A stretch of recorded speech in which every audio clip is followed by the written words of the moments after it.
Okay. Hang on. Is it safe to take you off mute? It's going to be a very quiet We're just starting night. to brew. Well, I've moved everybody around.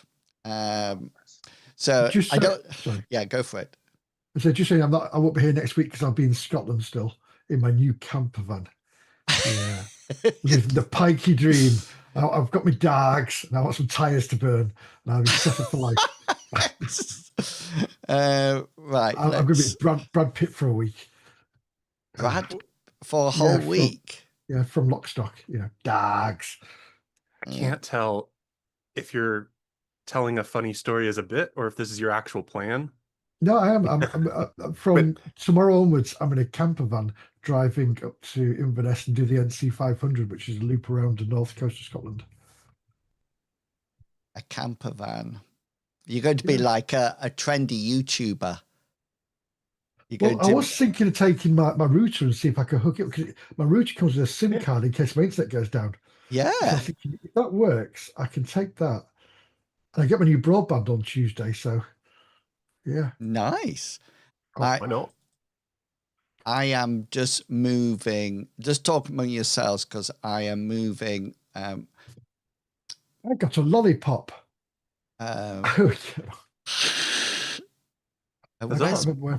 Where's Medivac going? Oh, there's Mr. Pickles. I'm going to Scotland. Scotland. You weren't really listening, were you? I never listen at all. To be fair, I'll see how far I can get before I can find the leisure battery. Right. Let's see. Hang on, because fish. Oh, come on. Oh. Too many cameras. Yeah, because there's one more, isn't there? See, I got rid of frames on my Thursday night stream because I got fed up of people turning the cameras off and everybody flips around. I know that is what one of the issues. I'm just going to delete Fishy and bring him back in again. Right. Who wants him back? 4. Let's see. Right. Oh, that's too big. You're now taking over the whole of the screen. Well, I thought it was always my intention. Wow. All your screen's now mine. All your screen now belong to us. That's right. That's the one. So I've had a bit of a swap round of where I've put everybody.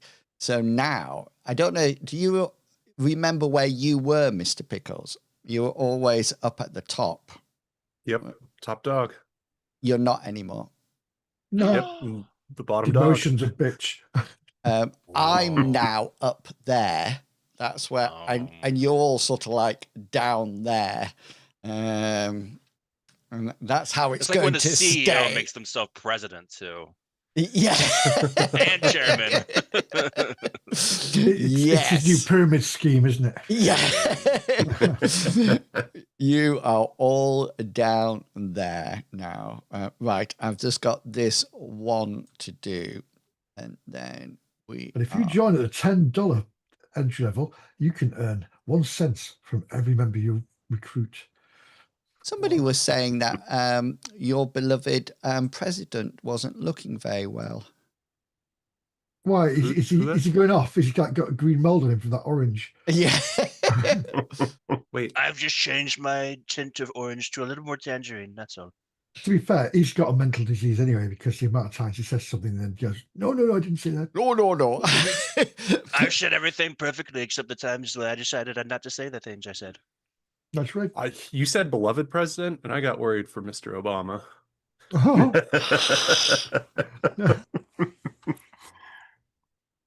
Nah, he's looking good after retirement. You are all in place. You are all in place. Hello, everyone, and welcome. Live on the Red platform and a new Twitch channel. I've done a fishy And now I have all my gaming stuff on my Wholesome Necromancer channel. And then I have a new one that is In Wheels RPG, which is just for the RPG streams and nothing else. But Darthy End has found us. He's in the chat. He has managed to find his way here. But you said he never would. Yeah, he said the Mithras crew are back, which is I'm Boys are back really in town. I am really excited about this adventure because I've been upping the ante. I don't know if you've noticed, but you started to take a little bit more damage in classic fantasy and then M space, and it's all leading up to this campaign because now I think I've got the. This is why Hazra's now got a shield. Yeah, very wise, very wise. No, I was up in my ante, but then one of my other relatives said I shouldn't do that. Yeah, everybody should be equal. So yes, I've been asking loads of questions about magic, and Captain, I've got some really good news for you. You will love this. Well, I'm loving it. So, you know, when you have rack, okay, if you do rack in a duration of 15 minutes, say, you can drop it and call it over and over again during that 15 minutes. You don't pay any more magic points. You just have to do your invocation roll. So I was thinking now I can have all my sorcerer NPCs pre-cast rack before the combat starts, and then you can fire it off in one turn. So there's no fancy, it's just a whack, you know, and that's it. And I've been looking at the enchant, which allows you to put spells onto items. I'm listening to a really Fishy Druttercups found us. Yay! Yeah, She did have help. I told her where we were. did you? You said you didn't want her here. I'm sure that's what you said. I'm reading a really good, or listening to a real good book called Spellmonger at the moment, and they have battle staffs that they put cast spells on. The other thing that we have to remember is that you are down an animist. You have no animist, but you are in a world where spirits exist. That's just a matter of Technical opinion, terms, we're in trouble. Balterby's fine because I think he has Spirit Shield. Yes, I do. And we're fine because we have a Bartleby. Yeah, but that's something else to remind you about. The other thing is we will play Weapon Reach as normal, and you might in some of the maps there might be a slight adjustment in the sense that two tokens may not be touching, but because somebody's got a longer reach weapon, they'll be able to attack. Does that make sense? Yeah. So there it's might like be. If I have Fishy in front of me, I'm able to thrust my spear past his waist or through his waist. So if they've got a very long reach weapon, they will be like 1.5 meters or a meter away from you, but still be able to attack you. And then you will need to close range, which is a combat special, or use your action to close range as you come up to it. Okay, we're going to dive into experience rolls in a second. I want to get the flow in, But before we start and say anything, I'm going to allow you to introduce to see whether or not you actually remember who you're playing. Who the heck we're playing? Yeah. And Mr. Pickles, we can go straight to you. I am surprised and shocked, but I am Mr. Pickles, and I'm playing Bartleby Fumus, who is a classic human, I guess is what I put my species as.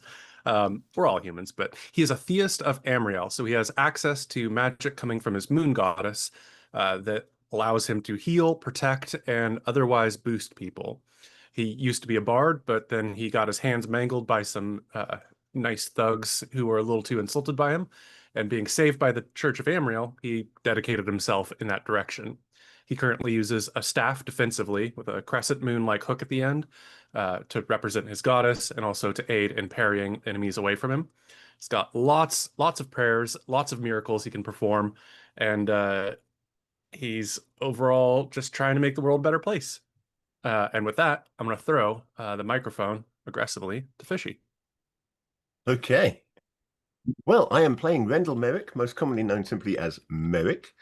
Merrick was I born never to a poor family. realised. Hang on. I Yeah. never realised he had He has a name. He has a Sunday name. Yeah, he has a Christmas. He has a Christian name or a first name. He's even got nice. a grandfather, a father, and a mother. Although one of them is dead on his character sheet. He was born to a poor Aw. family and inevitably became a sneak thief. But one day he tried to pick the wrong pocket and got caught. But fortunately for young Merrick, his intended victim saw potential in the lad. And rather than handing him over to the authorities, he inducted him into his duelist academy with the intention of helping him to go straight. This didn't quite have the desired effect because the only way he could afford to keep paying the fees for the academy was to steal more. Nice. So he juggled those two careers for a while, of thief and duelist, until accidentally, in a perfectly legitimate fight, accidentally killing the scion of a powerful local house, at which point he decided it would be a good idea to be somewhere else, and left the city of his birth, and ended up somehow wandering around with this bunch. Thank you. Who are you passing And, it to? I shall, well, you see, I'm tempted just to throw the whole sequence and go to Kangaroo next, because Kangaroo's usually kind of last, because you build up to him. But I'm tempted to mess the sequence up and That's say, my let's hand role over to in the Captain Kangaroo. orgies. You're going with Captain then? Captain. All right. I am playing. Hey guys, I'm playing Cyrus. He's a Little human. man. And of he's course. he's a sorcerer. I don't know what this guy is. I don't remember him at all. Let's see. Oh, he has a backpack. That's what he's known for. Our Cyrus, he has a backpack. Oh, this is going to be a fun session. No, he's a sorcerer of the Order of Phoenix. He's a kind of a badass. He like to do flips and stuff while also kicking ass, and then using spells to destroy people and using magic that's actually effective. Mr. Pickles. Besides that, though, let's see. We'll find out who he likes, who what his dislikes are, if he's beautiful and amazing, and everyone talks about him all the time, or if he's just a loser that should be fired. Besides that, I I'll remember pass him the being a very microphone straight-laced to Medevac. teetotaler. I'm sure. Yeah. That was it. Very straight down the line, never did anything wrong. He's a good guy. You could get Yeah, he's a good guy. Stand-up guy. Hi, everybody. I'm Medevac, and I play Hazra Khan. He's a nomad from the northern steppes of Odes. He was part of the Grey Ghost nomad clan, and he was separated one day. And after he did that, he just wandered and became a wandering nomad, which is what they are, I suppose. But he went around helping people, and ended up in Lindo, where he was then sent off as a messenger to meet the group and help them to find this stone, this seed. Oh, that was ages ago. That was ages ago. I know. That was I years had ago. black hair when that happened, I'm sure of it. Yeah. And I've got something called Vic Fratelli. That must have been somebody in it. And Moxie daughter. Yeah. Oh, hang on. No, that's Shadowrun. That's not bad. That's Shadowrun.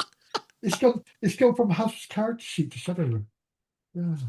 Anyway, yeah, he generally fights with a short spear and a scimitar, but now you'll see him sporting a shield. A shield, a scimitar, and a short spear. He wears pajamas. Ha ha ha. His right arm is all black.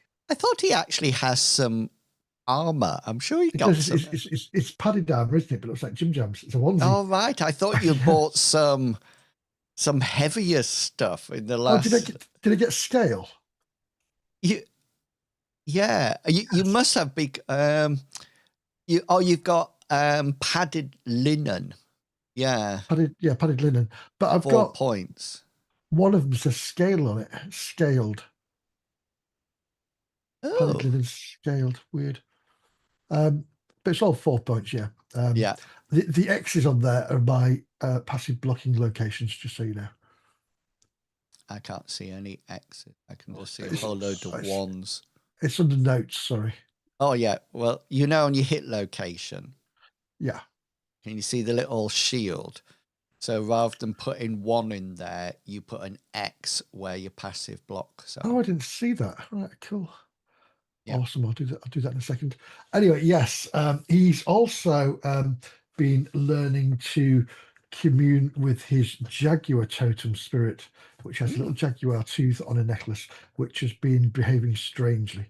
And he's able to now augment his combat skills to make them easier in battle, which is a bit silly, really, because he's pretty damn awesome anyway in a fight. Yeah. he was.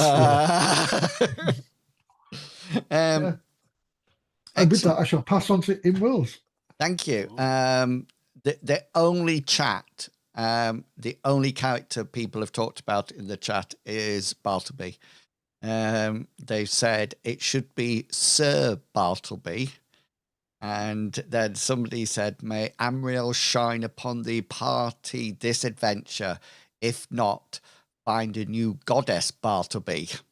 Okay, that was uncalled for. You had the heart of Bartleby until that last bit. I'm What's glad the other everyone's goddess? finally seen the true colors of Yeah. Amriel. What's the other god that Hammerboy follows? MC Hammer? MC No, no, it was the rival or the I think that's brother the god god to of bankruptcy. Amriel. Isn't it? No, it was like M something. It's like more. MC Hammer, yeah. I want to say it's sort of like, hang on. Now I'll have to check. It's like Amriel and more Muglook. Right. It was the Dark Moon god. Yeah. Right. The Here one we that's go. like, I bring down the punishment on my enemies. Deities of Odes, Maroth.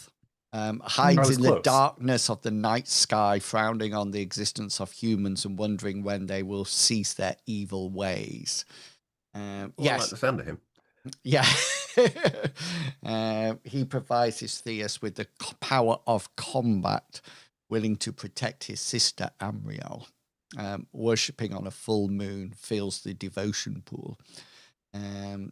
Yeah. So that was I want to say Benjamin. Was that Was Ben, Hammer yeah. Boy? What does anybody know? Didn't get his head caved in as well. Yeah, we know that story. Does anybody know Uh-huh. what this is? Can you see it? This little gnome girl. I think that was with the other group, considering as. Oh wait, no, that's. No, it's because if you scroll down,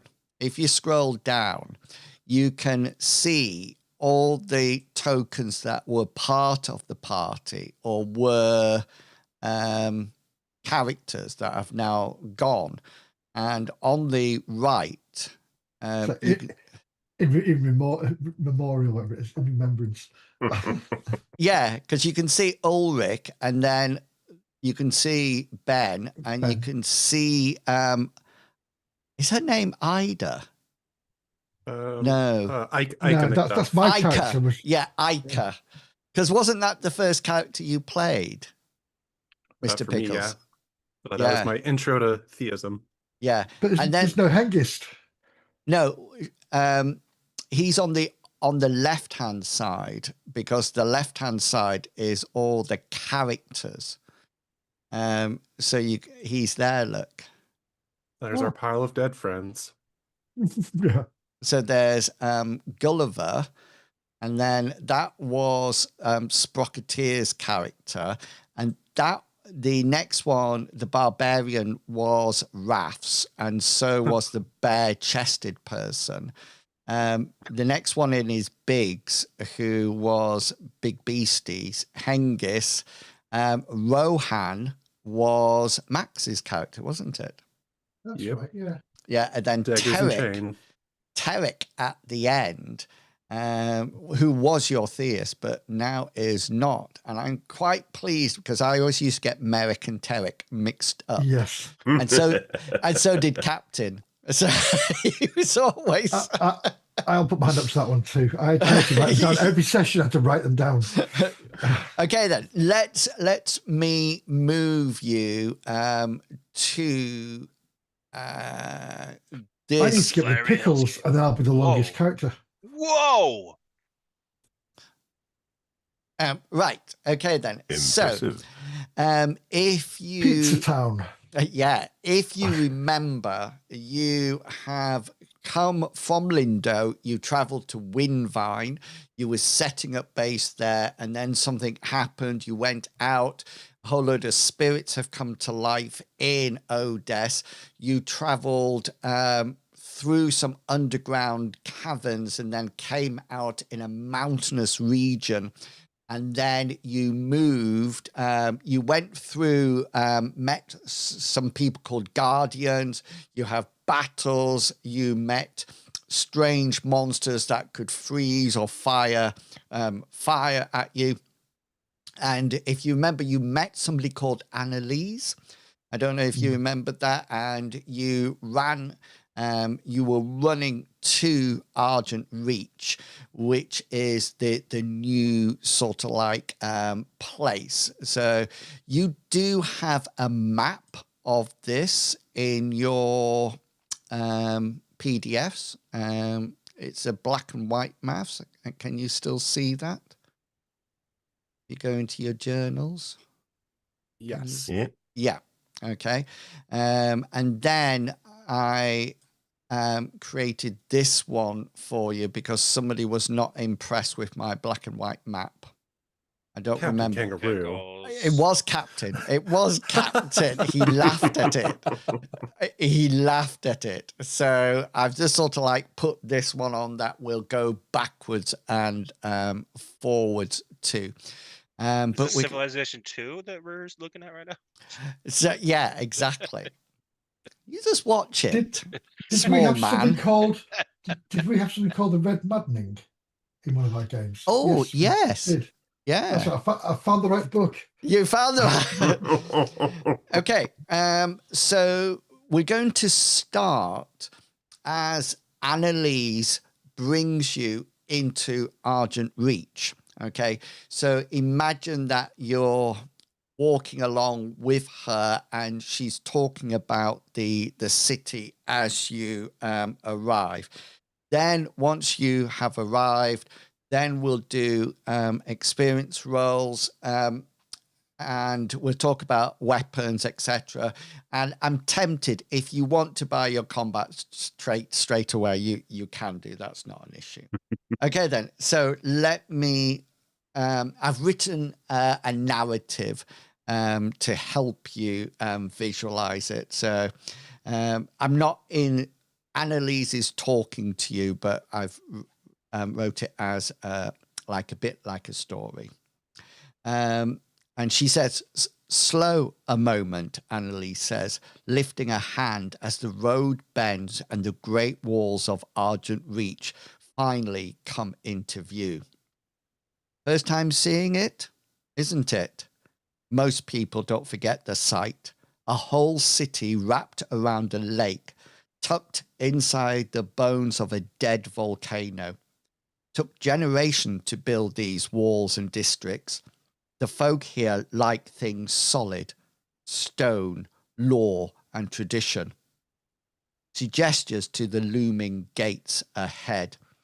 That's the south gate, the one most travellers use. The guards there will stop us, ask questions, maybe ask the same question twice. Don't take offence. People of Argent Reach are, how can I put this, careful, suspicious, you might even say. Living in a bowl of mountains does that to people. Everyone knows everyone else, and strangers stand out like bright paint on grey stone. She nods towards the interior of the city beyond the gate. Just inside, you'll see farmlands. Yes, real fields inside the walls. The soil here is rich from the old volcano, good enough to keep the city fed if trouble ever blocks the gate. Past that lies the craftsman's district, full of smithies and workshops. If something's made of metal, leather or wood in this valley, chances are it was made there. Annalise points towards the southern neighbourhood spreading inward. The crowded streets beyond are the lower district. That's where travellers, labourers and the larder taverns gather. If you're looking for rumours or trouble, that's where you'll find both. A finger traces an invisible path across the city. Further along the lake are the barracks and training grounds. The city guard drills there every day. Disciplined lot they are, and they don't tolerate foolishness, she said, looking at Cyrus. Keep your weapons sheathed unless you are told otherwise. He glances towards the water that lies in the city centre. And that lake, well, locals call it Deep Lake. Boats run out of the harbour district on the eastern shore. Fishermen swear the lake's deeper than anyone's managed to measure.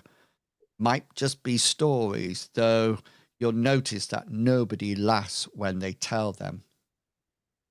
A voice lowers slightly. To the west are the merchant quarters and the craftsman's district, where the markets bustle and the Argent crown changes hands more times in a day than most people see in a year. Keep a close eye on your purse there. The merchants are fair, but they're sharp. She tilts her head towards the northern side of the city. Above it all sits the castle district, perched on a rise overlooking the lake. That's where the ruling nobles live. East of them is the noble district itself, big houses, quiet gardens, and people who watch newcomers from behind polite smiles. A faint smirk crosses her face. And north of the merchants, you'll see the temple quarter. Priests, shrines, and scholars.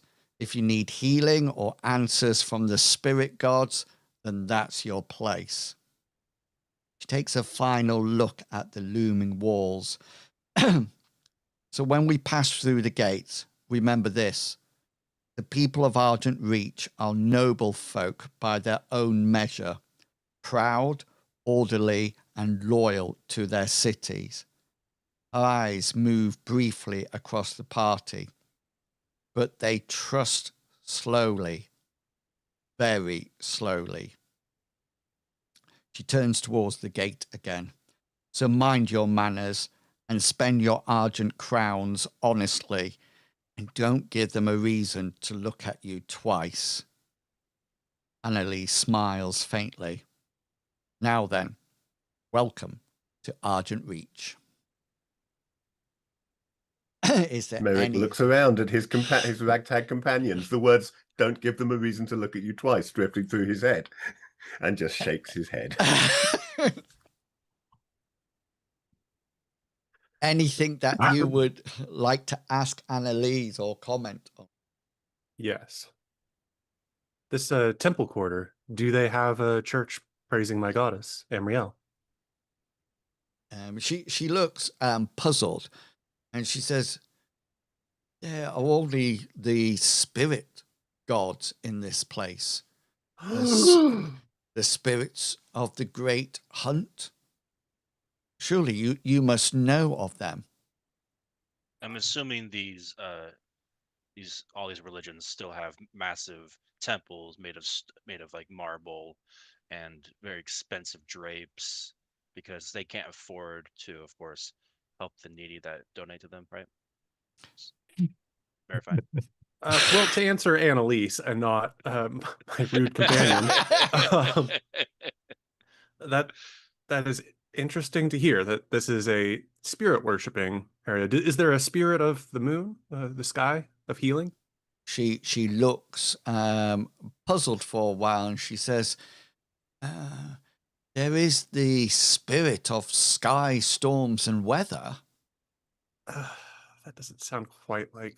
Sorry, Annalise, I wasn't trained properly I wasn't raised as a priest. This is an unfortunate change in my life, but perhaps I can bring the guidance of Amriel to the city. Do you think that would be possible?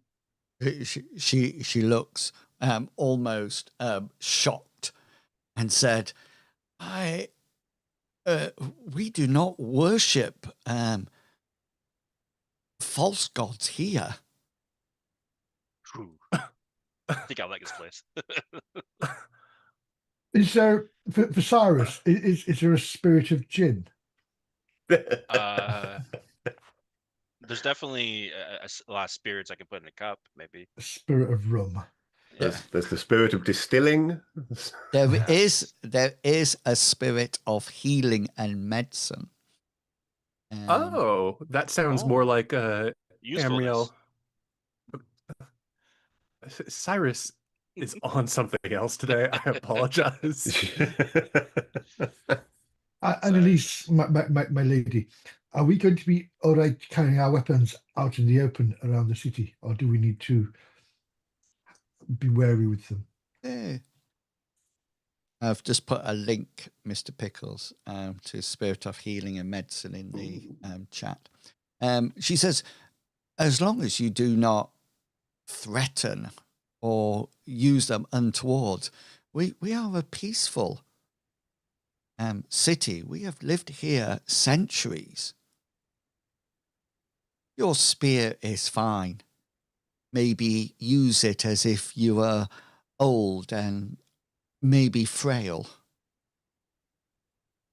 Thank you. I shall copy the walk of my friend Cyrus here. Don't think anyone's going to think that this is a walking stick. You now, she says. She looks at you and says, "I know of a tavern. Do you have crowns with you?" I had some gold.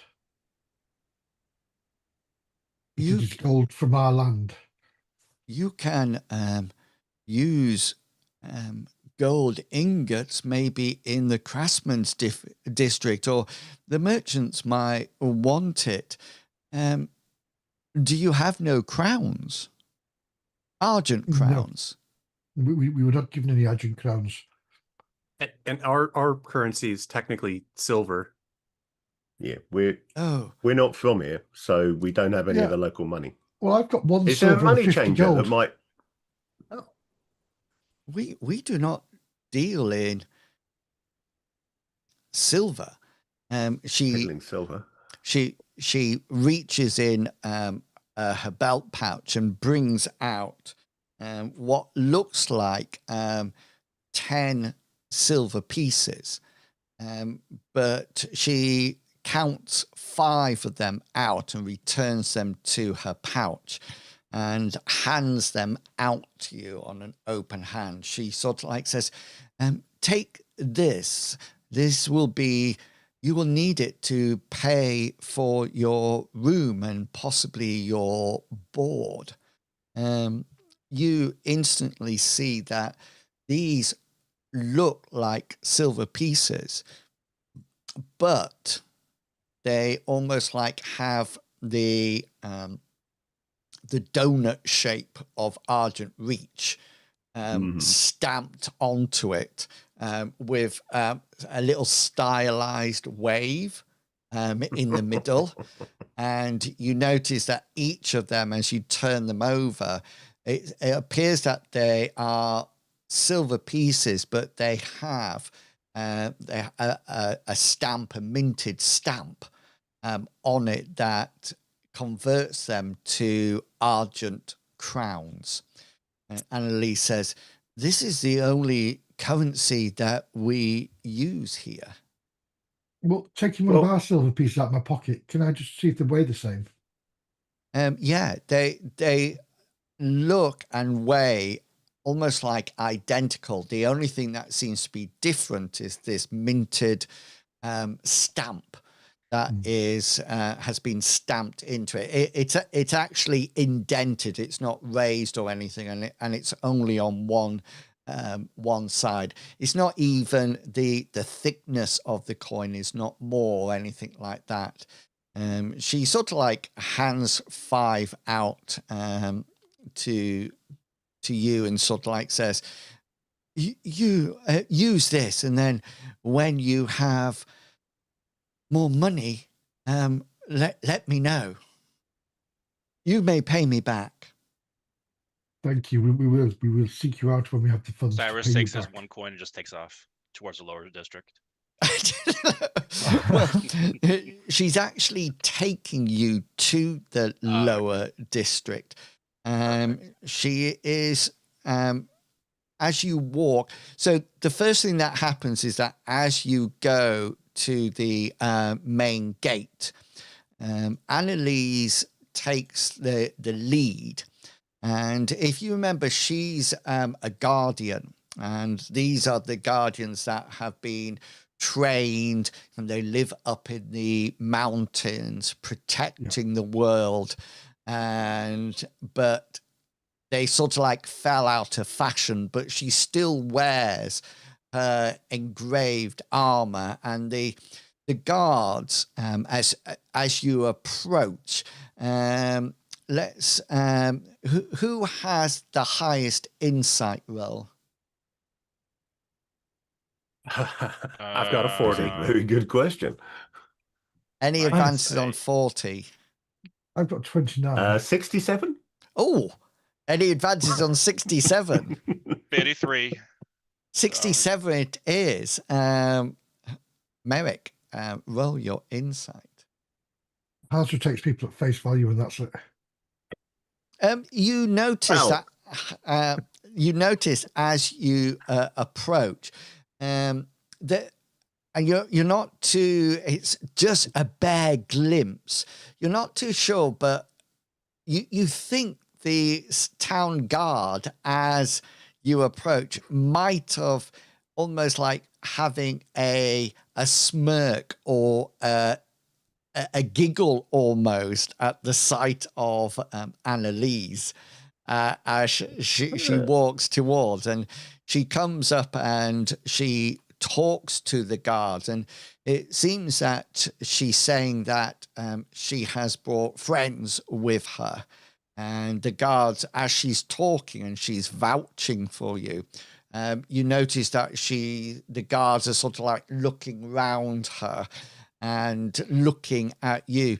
You don't seem out of place here, i.e. you don't look like an alien or anything like that. Everybody is human. There's probably, Cyrus is a very stylish person, so his trendy outfit might be slightly different from everybody else's here. But if nobody knew you were foreigners, if they didn't know that, you would fit in. The only difference is it seems like there's the religion is all based on spirits. So it could be that theists actually have spirits, if that makes sense. So it might be that they are animists, or they might be animists who have access to theist spells and divine intervention, etc., etc. At least I don't have to deal with those higher up Amriel corrupt priests. That is, we're going to start Amriel true. Church right here. The other thing that you might have noticed, Cyrus, is that there is no sorcerer area. Which Cyrus isn't actually against. Cyrus, no guild king, rules. King of this city, aren't you? Yeah, exactly. I'm the most powerful one here now. Yeah, and there seems to be no talk about sorcery at the moment. So she hasn't, when she was giving the directions and talking about the town, she didn't mention sorcery, or she didn't mention magic at all, really. It seems to be mostly based on religion, but So, maybe. So I'm assuming though, like if I start kind of showing what I can do, should I be expecting like big celebrations, maybe some parades? That My depends. honor. That depends. I reckon sorcery just isn't a big deal here, mate. You know, it's, I think you'll find them in the craftsman's district. big That's deal all. everywhere, Like, right? Yeah. just like a level worker. They're actually in the lower district, the very low district. chances are there are sorcerers, but they'll use it through spirits. Our family has come to such shame. Our son is a sorcerer. Yeah, they're actually completely That was a trigger. shunned, and they are killed Mom? on sight. They all live in the low district. Yeah, we could go past like a bunch of bodies hanging. It's like, oh yeah, that was the last sorcerer. yeah. And Annalise points at those are sorcerers. That was a Those are seventh son of a priests. seventh son. That was a sixth son of a seventh son. Yeah. She takes you to a little tavern in the lower district that is called the Copper Cup. It seems to be... So not everything's made of gold. No. It seems to be quite a basic tavern. There seems to be, Cyrus, it's nothing of the standards that you are used to at all. Do they have alcohol there? They do seem to be drinking something that doesn't seem to be water. It's owned by Milk. Yeah. Mother's Milk it is. It's owned by a lady called Mrs. Mix. That is her name, but most of the time they just seem to be calling her Mix, M-I-X, and she is quite portly, middle-aged, and she seems to have an army almost of maids and servant wenches that seem to be doing her doing the business and handing out or alcohol or tankards. It seems to be no wine, Cyrus. It seems to be either ale or a sweet mead that they brew from hops in the farmland. I hope you also noticed that I put the words in Argent Door in American for our American friends. I hope you noticed that, because Harbor should. Yeah, so I think there's no U. There's no U in it, but I thought It's spelled wrong. Let's be inclusive and give a little bit. You're so woke. Americans need a little I bit just of thought that help. was to indicate that we were somewhere else, because there was no us in Harbor. Please not be in America. You'll be chucking all your tea that sinks in and fill it with water. Yeah. So you do notice that when We're going to rename Deep Lake into Freedom Lake. Continue. when you enter the Copper Cup, it's almost that strange feeling. Cyrus, you're not used to this at all. because you're used to people fondly welcoming you and, you know, offering to buy you drinks. But it's one of those weird things that you walk in with Annalise and everybody stops. Everybody sort of like stops their talking, stops what they're doing, and just sort of like looks at you all. If anybody says don't stray off the path, I'm getting out of this place. Yeah. And this silence just sort of like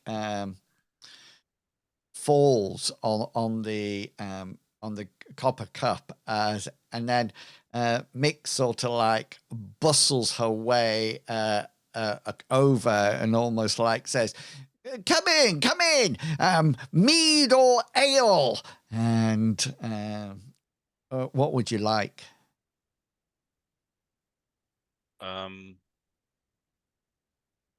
Mead Ale? or ale? Ale. I think we can't Ale. fail with ale, and we probably Yeah, shouldn't ale. get too drunk on sweet mead. I don't think it has drinks in this, does he? I can't remember.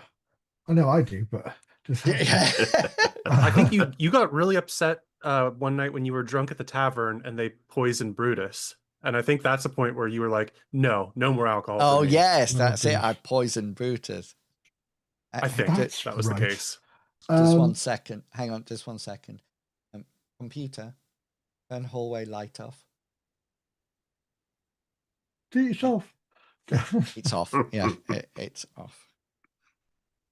It's one of these. Smart speakers, the best reason to use headphones in the entire world, to Yeah. stop people on voice calls with you from I- messing around with the stuff in your house.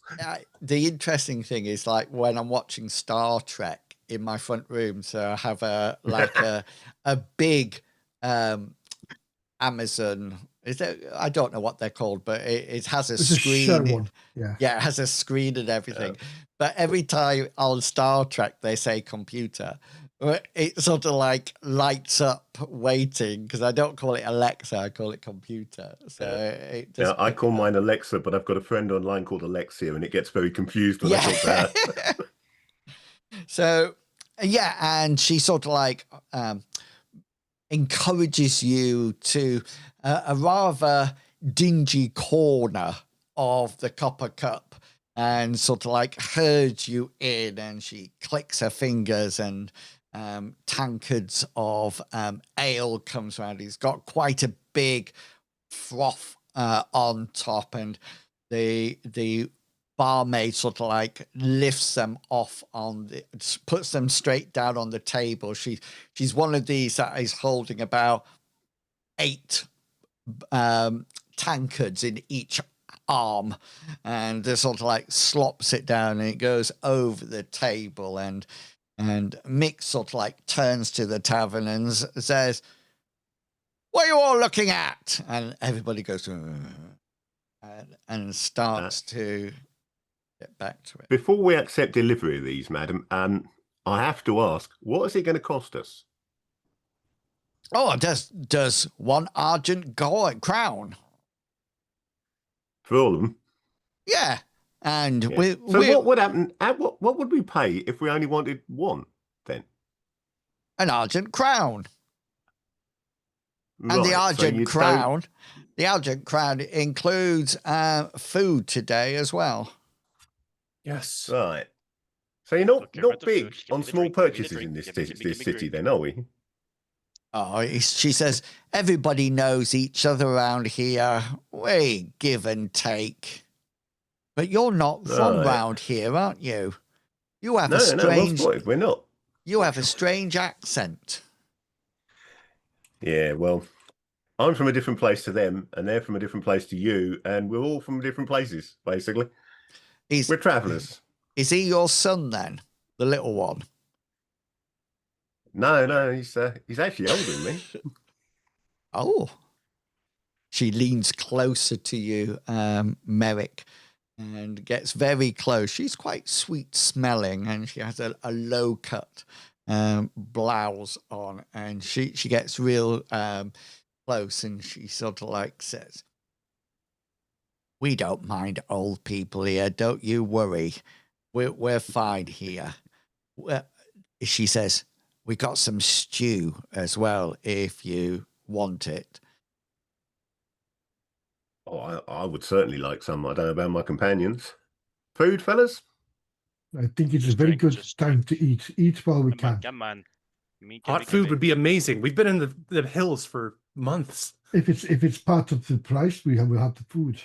Yes. And she sort of like says, stew it is. And she shouts over to one of the wenches behind the bar. She says, mole stew for this table, including the crispy bits.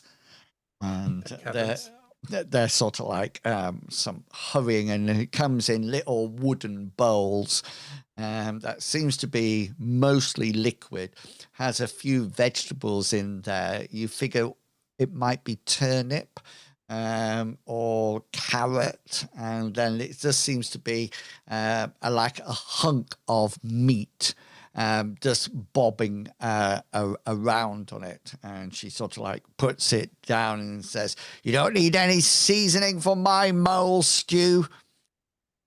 She sort of like hands it out. Stew. There doesn't seem to be any cutlery or anything. And a quick sort of like glance round, you see that nobody has any cutlery. They just seem to be holding the bowls. And yeah. And just, yeah. And that's it. And she also brings you what appears to be like a cob loaf of bread. And it looks quite good. It looks like it's been freshly made. And you also see people pulling off bits of bread. Use it like a spoon to scoop it out. Yeah. Absorb it and then eat it. When in Argent Reach. Can I use means oh, God, here we cooking go. skill? Do you have cooking skill? I do have cooking. Yeah, go for it. And my cooking is wild. It says that you are encumbered. It says, but I'm not. 'Cause it says everything else is fine. It's armor penalty -5, but unless Everybody knows it's somebody's really changed. difficult to cook when you're carrying a lot of stuff. Yeah. Check it. Everybody else check their conditions, because I think this might be an update. I had a problem with this before. I'm fine. No. Not athletic, but I'm didn't fine. give me a grief on my was it an insight check I made? It didn't complain about that. Cyrus Just is doesn't dancing like in the you. corner. Cyrus is light on his feet, like usual. Is it taking my 4,500 silver coins has been on my person? Hope not. I left all my silver in Lindo because I thought we were going on a short trip. Yeah, mine are with the Brotherhood. That's probably what's weighing you down then, is you're It thinking does, about yeah. your money. So I've got an encumbrance temporary. Oh no, it's different. It's a 1 grade hard, a medium, carrying a medium load. So what's it picking up has been huge. Just take a load off, man. We're in a city again. We're not dying in the mountains. Well, roll cooking now. Okay.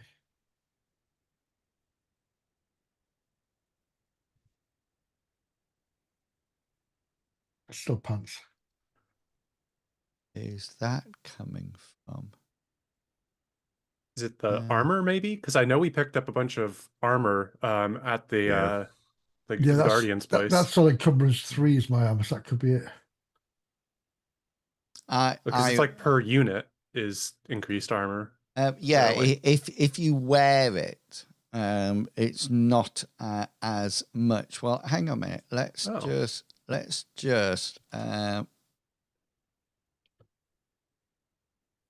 right. Just roll it now. I might get success. Oh wow! Yeah. It's the encumbrance of the armor. It should be your worn is 1/2 if it's worn. So I'll have a look at it later. Anyway, it is mole. It is actually mole. Can I see its little hands? Yeah, a little nose. There's a little nose go, but it seems to be something that they eat here. It's it doesn't seem to be any different. There doesn't seem to be a delicacy or anything like that.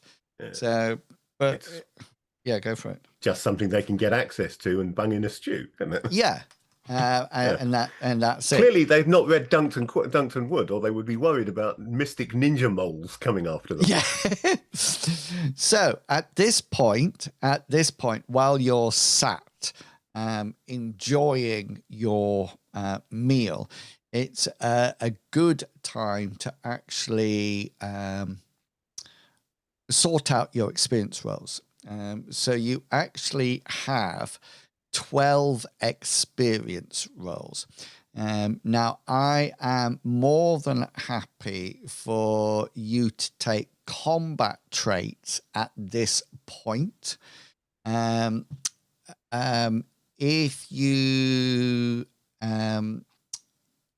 sorcerers and theists, you can't have your extra bit at the moment because it's not a skill. It's actually a gift that you get. So you can't learn any of the optional rules or get your I can survive without sleep ability. Your combat, you can't have multiple combat traits. But it should be something that sort of like sits with your style of fighting.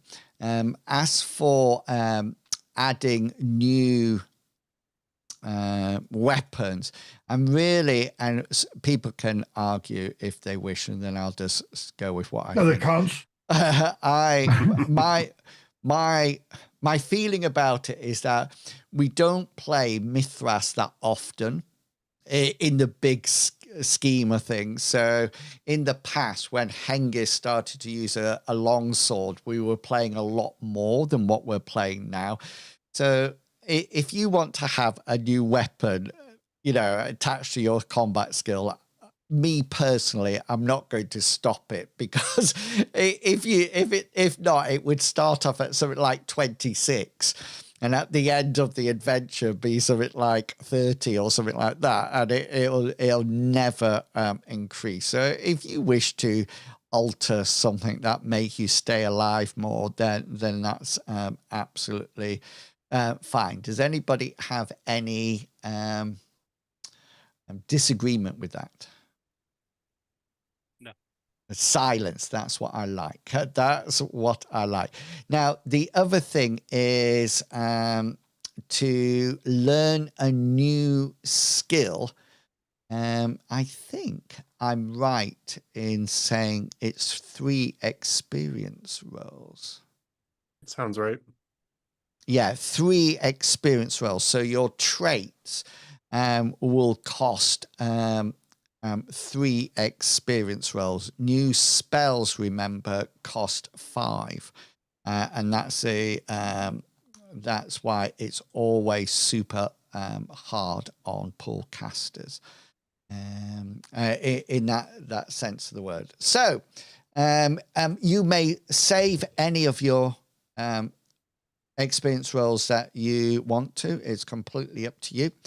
And remember, if you want to increase a characteristic, you can do, but it means every time you get experience rolls, you have to apply those experience rolls to keep that characteristic higher. So if you actually used some to increase your constitution, say, then you would, and you use like 2 rolls for that, every time you get experience rolls, you would have to use 2 to keep your standard up. I think it just is the same for same, I think, if you want to do it. But no, very few people do it. And you can't increase something like size. You can't suddenly get platform heals or something. Yeah, or something like that. I can get shin lengthening surgery. Yeah, so that To be ain't fair, happen. Increasing size doesn't always mean going up. It can go sideways. That is true. And it could be muscular, but that also then affects strength more. So please also remember that there's a little drop-down menu when you come to actually increase a skill. If you press the cog, it'll open up and then it just says improve, so you can just roll that. But please remember to change the percentage in the box before you roll your next one. So for wit's end there, it was 42. I failed. So I would get +1. So I would change it to 43 and then press the improve again. Okay. Mr. Pickles, let's come straight to you. Well, I don't think there's any combat style traits that I should be taking. Like cautious fighter kind of sounds like Bartleby, but that just makes it so I don't need to roll to retreat from engagement. Yeah, you could just run quickly. Well, normally I would have to roll evade, and that's but so I'm not going to take a combat style trait because I'm looking forward to my gift. I did get a fumble on perception, it looks like. Ooh. So I'm going to take that off and increase it by 1. 1, yeah. From a beautiful 36 to a weak 37. Nice. And then you got 12. Okay, so now I'm going to put my first point. First point is folk magic. It's at a 98. And now it's at a 99. Oh, nice. Yep, that's exactly what I wanted to do. So that's folk magic, 1 down. I'm going to do exhort, which is my Theus casting skill. It's at a 96. And it's at a 97 now. Oh, look at that roll. You were so close. I tried. You got a 95. I want to put 2 points into oratory. It's at a 60. So here's the first point. Well, you're not getting... I'm doing this for you guys. Making sure that I take all the bad rolls. Yeah, that's what I was thinking. I'm going next. Oh, there you go. 66. All right. 66. Yes, that's oratory. I'm going to put 2 points into lore history because we've been traveling a lot and I feel like I should be learning. 64. It's now 66. Yep. And 1 more in that. 68. Ooh, 68. Let's see. That's and then halfway. 6 yes, used. I want to put 2 points into my combat style. Amriel guides me. Okay. It's a 51. And it had started at a 17, so it's been a while. Yeah, 52. Oh, 52. 5 more. And 1 more, and Amriel guides me. Thank you for guiding me. In the last 4, I'm going to put all in influence. Wow. Which is a 56. Bartleby's working on his talking game. Oh, 61. That's where it should be going. Oh, no. So that's the second one. I've got 2 more. Yeah. Oh, 67. 7. And my last one. Yeah. Oh, 68. I knew it. I knew that was going to happen. So that's my 12 points. That's your 12 I'm much better at talking. Excellent. Merrick, what are you going for? Thought Hazra said he wanted to go next. No, sorry, Hazra can go. I missed that. Sorry, Hazra. You can go next. I used all the bad luck, so whoever's going next is gonna. Yeah, all the best ones.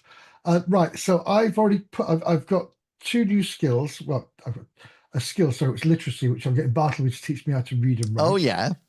I already know trail sign literacy. But I thought I'd get proper reading. Yeah. So I can read, write proper. So that's 3 XP there. Yeah. And then I'm going for my shield block combat skill. Okay. Which is another 3, which leaves me 6 rolls to go. So roll the one. Hang on. Yeah. Sorry. Oh, is that your combat trait? Yeah. Yeah. So what's your combat trait that you're going for? Shield bash, I've called it. Oh. So I thought if I've got a shield, I might as well use it to bash if I can. Yeah. Is that a combat trait? That's what I'm asking. It's a combat style, sorry. Yeah.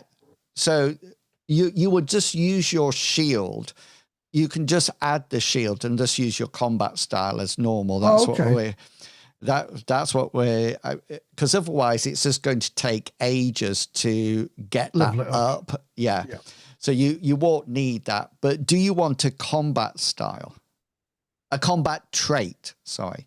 Well, I was going to go for Daredevil, wasn't I? Yeah, you can go for whatever you. So that would be 3 points as well. 3 points. Yeah. Yeah, that's fine. So let's get rid of that. Do I put that into where's that go? Anywhere you want. It doesn't have. I've put in notes already, so that's good. It doesn't have a chance of failing or anything like that. Right. It just it's always on. So that's 6 points done, isn't it? So yeah. So I'm going to do a point and evade.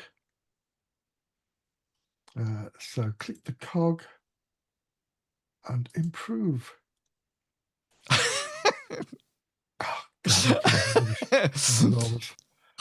I guess a 38. So do you know what I'll do? I'll do Fishy, stop smiling. 3. 3. So that's now 41. Yeah. Okay, and then I will go on to get rid of that cog. Perception's really good already. I should have looked at this. You got 4 more. Do you know deceit? Ooh. No. I won't do deceit because he's not a deceitful character. Let's go literacy. Let's get literacy up because I'm working hard trying to. Me and Hazra have been trying to teach each other how to read. Yeah. Bartleby has some Ladybird books that he's bringing out for you.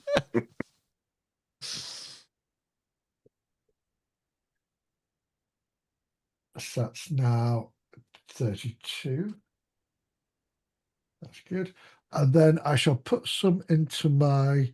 You got 2 more. Yeah. 2 more. So I'll put 1 into my Where the Jaguar. Oh. Ooh. I won't. I'll put 3 into there. Put 3 into that. 2. Okay. And my last one will go into meditation. Because I think we need somebody who's going to be like an animist type. No, you're a mystic. I'm a mystic, sorry. Yeah. And that was a close one. Your skill was 43 and you got 44. Brilliant. All done. Fish, not fish. Tell me, Merrick, right, so, have you made a decision?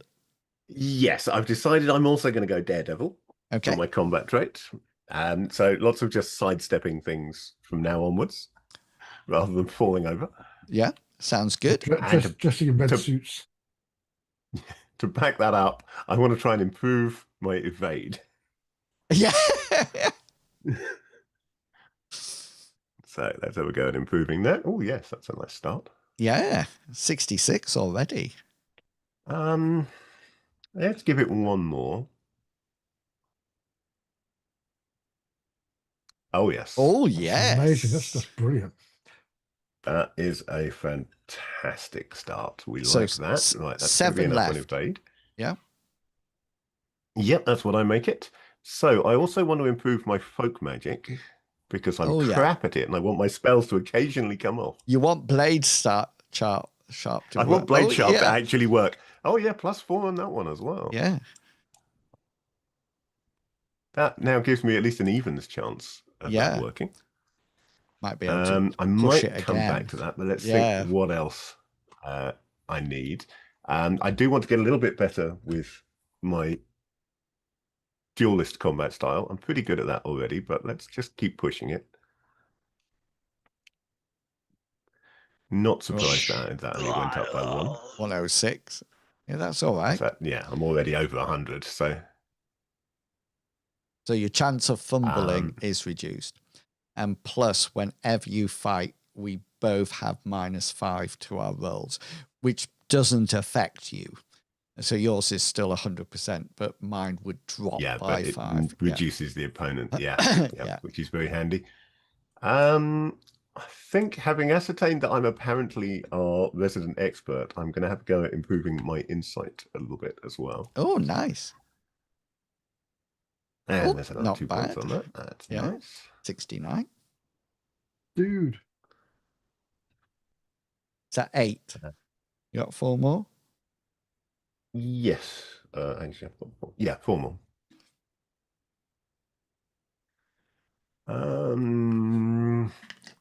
Where else was I going? There was. Oh, I was going to keep 3 of them because I'm going to get a new skill, but I don't feel I can justify it yet. Because what I want is Law Argent Reach, but I Oh, don't feel I can nice. justify that till I've spent some time wandering around the city, talking to people, and trying to just pick up a vibe for the city. So I'm going to save 3 to spend on that when I think when he's done a little bit. So after the first adventure, you will be the adventure is set up in such a way that that would be a good one for you to take then. Right. So yeah, that he's just saving 3 to pick that up as soon as. So that just means I've got 1 more to improve, and I'm going to have a go at improving my mechanisms skill. Oh yes, lock just picking. in case. And that's another 3% on that. Every Still time not you brilliant roll, at it, but it's getting there. sorry, every time you roll, a window pops up in game, and it blocks out half the map. Is that? Oh dear. Oh supposed to no, happen? I know what that is. It's because of the dice roll. I bet it's having issues with the 3D dice. Yeah. If you go to which dice option? Dice So if options. and if you just uncheck all the, can you see? Fantastic. Yeah, got it. Yeah. Is that you done? Okay. Oh, sorry. I was That's just me about to done, say. yep. So I have a template that I make my adventures with, World Anvil, and it's so funny because I open the template and right at the top of it, right at the top in bold level, it says, "Put in locks for Merrick." Because we never had a mechanism or a trap person before. He's fine now because he's in a city. He's very much a city person. Yeah. So this is his environment. He should start to shine finally. I'm sure he will. Right. Just before we go for the break, let's get you sorted, Captain. All right. What is Cyrus going for? Super fast. All right. I'm going to do 2 for my Battle Dancer combat style. See what happens. Or 82. 82. And then improve again. 83. Slowly getting there. All right. Next one. I'm going to try to get acrobatics to 60. That's kind of what I'm trying to Okay. My acrobatics is pretty much my evade. It is, yeah. Hold on a second. How do I do that? And then, so my mission is to get that. Oh my god! What'd you do, Pickles? Oh yeah, nobody's getting. We're in a new town, guys. It's just it's okay to be a little bit lost and confused, and it all makes sense. As I say, Merrick is a city person. He gets to the city and suddenly he gets all the good skill improvement rolls. That was very close. You got 56 and 56. Very close. All right, I'm gonna next now do 1 in locale because why not? You know, we're in a new area. Where are you, locale? There you are. Come on.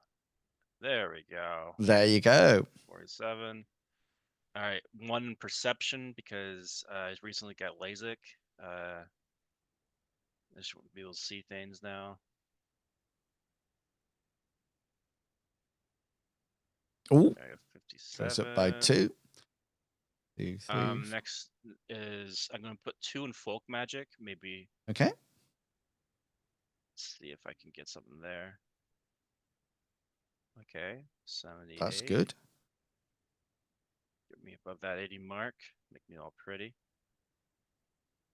No. 79. 79. How many is that? 1, 2, 3, 4, 5, 6, 7, 8, 9. I think 3 more. Unless you're going for a combat trait. No, I like my combat. Unless I could add shove, magical shove to my my folk magic shove to my combat trait. Isn't there like a something that's kind of like a battle dancer, like what you're going for? That's what I have. Well, I have battle dancer as my natural thing. No, I mean the combat trait, not the combat style. There's waltzing. 2, 3, 2, 2, 3, 1, 2, 3, 2, You 2, could 3. possibly justify excellent footwork. Oh yeah. And what does that do? You ignore the skill cap placed on combat rolls for the shifting, wobbling, or slippery surfaces. But that's based on acrobatics as the skill cap. So you've got pretty good acrobatics anyway. I don't know whether it'll be that useful to you. Intimidating scream. All right. I'm going to do one more for folk magic. And then I'm going to try to get the acrobatics above 60. Or how about swashbuckling? That's the one I was thinking of. Allows the user to engage in attacks and invades made whilst jumping or swinging into or out of combat, ignoring any skill cap placed on it by athletics. That's nice. I don't know when I would use it, but Shield splitter also seems like something your glaive could be interesting for, if it counts. Shield what? Shield splitter? Yeah. Permits What does the that do? club or axe to roll weapon damage twice and pick the best result when only when using damage weapon special effects against shields. So if you got a special effect and you chose damage weapon and you chose the shield, then you would roll the damage twice and pick the better one. Essentially, it's like Sunder armor, but field. But even boosted up. Yeah. And how much beast. does it cost to get add a trait to? 3. Which is how many points you have left. Mm-hmm. Does the guards here use a lot of shields? Hazard uses a shield. The shields seem to be in use. I'm going to add to it. Make my. Does it just shields, or can it be like doors too? Just shields.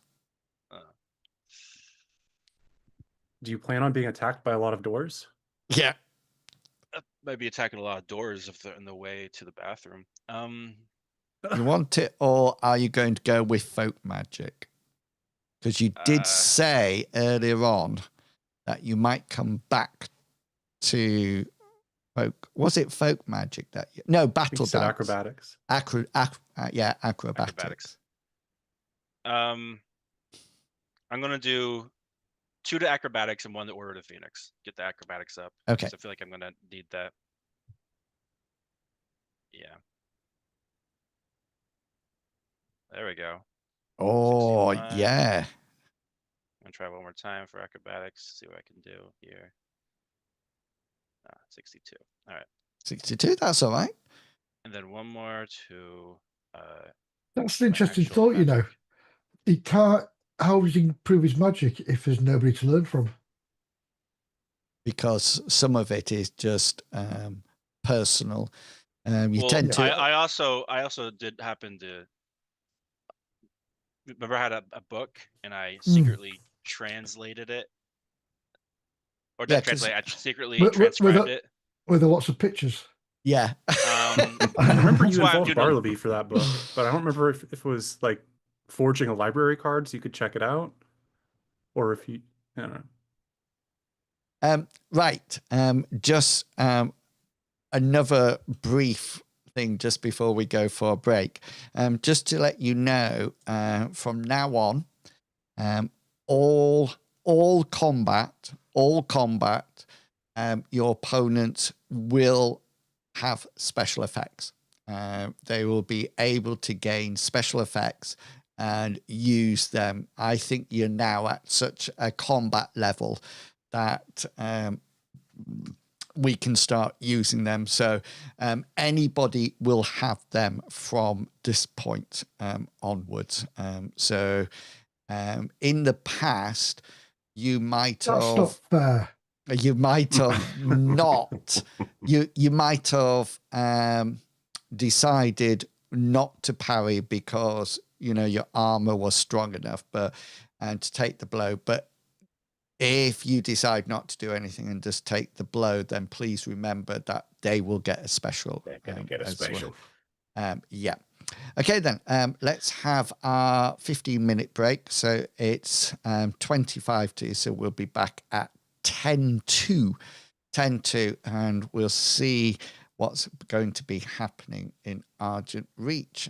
Go away, grab something to eat and snacks, and be back in 15 minutes. See you all real soon.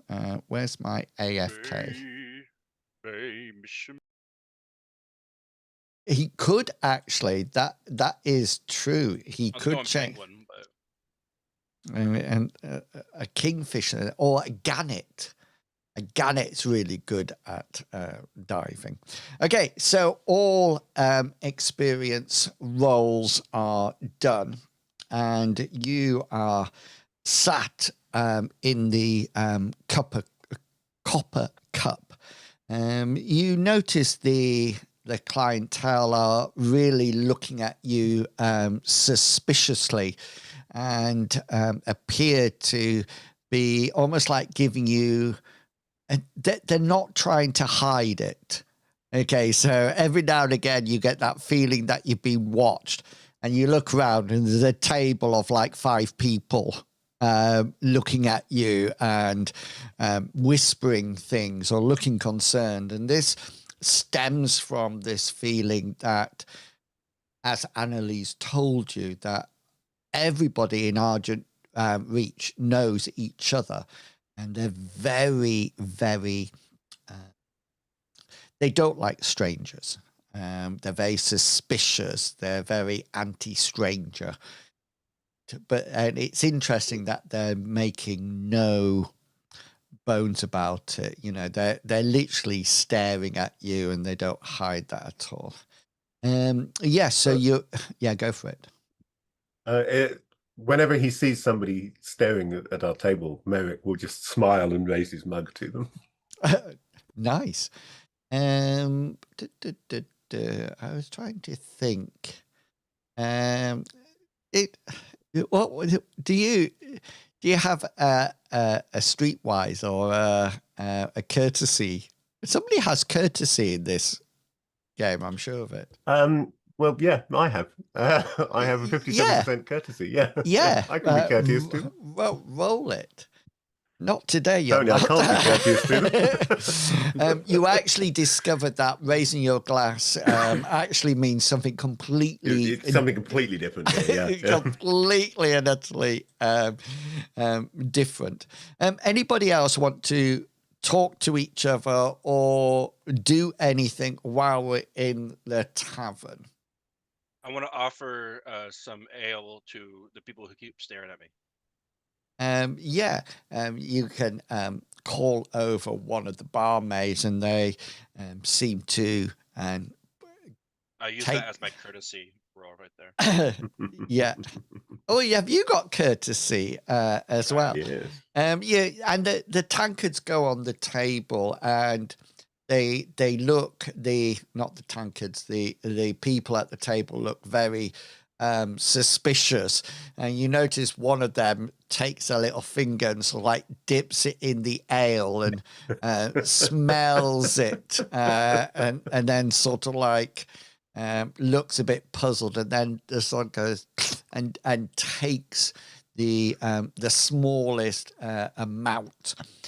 And does Mix have a go at them for basically accusing her ale of being poisoned? Well, she never touched it. Cyrus just ordered it. She is sort of like super busy moving everything around, and it's interesting because while you're sat there, could you each make a perception check for me?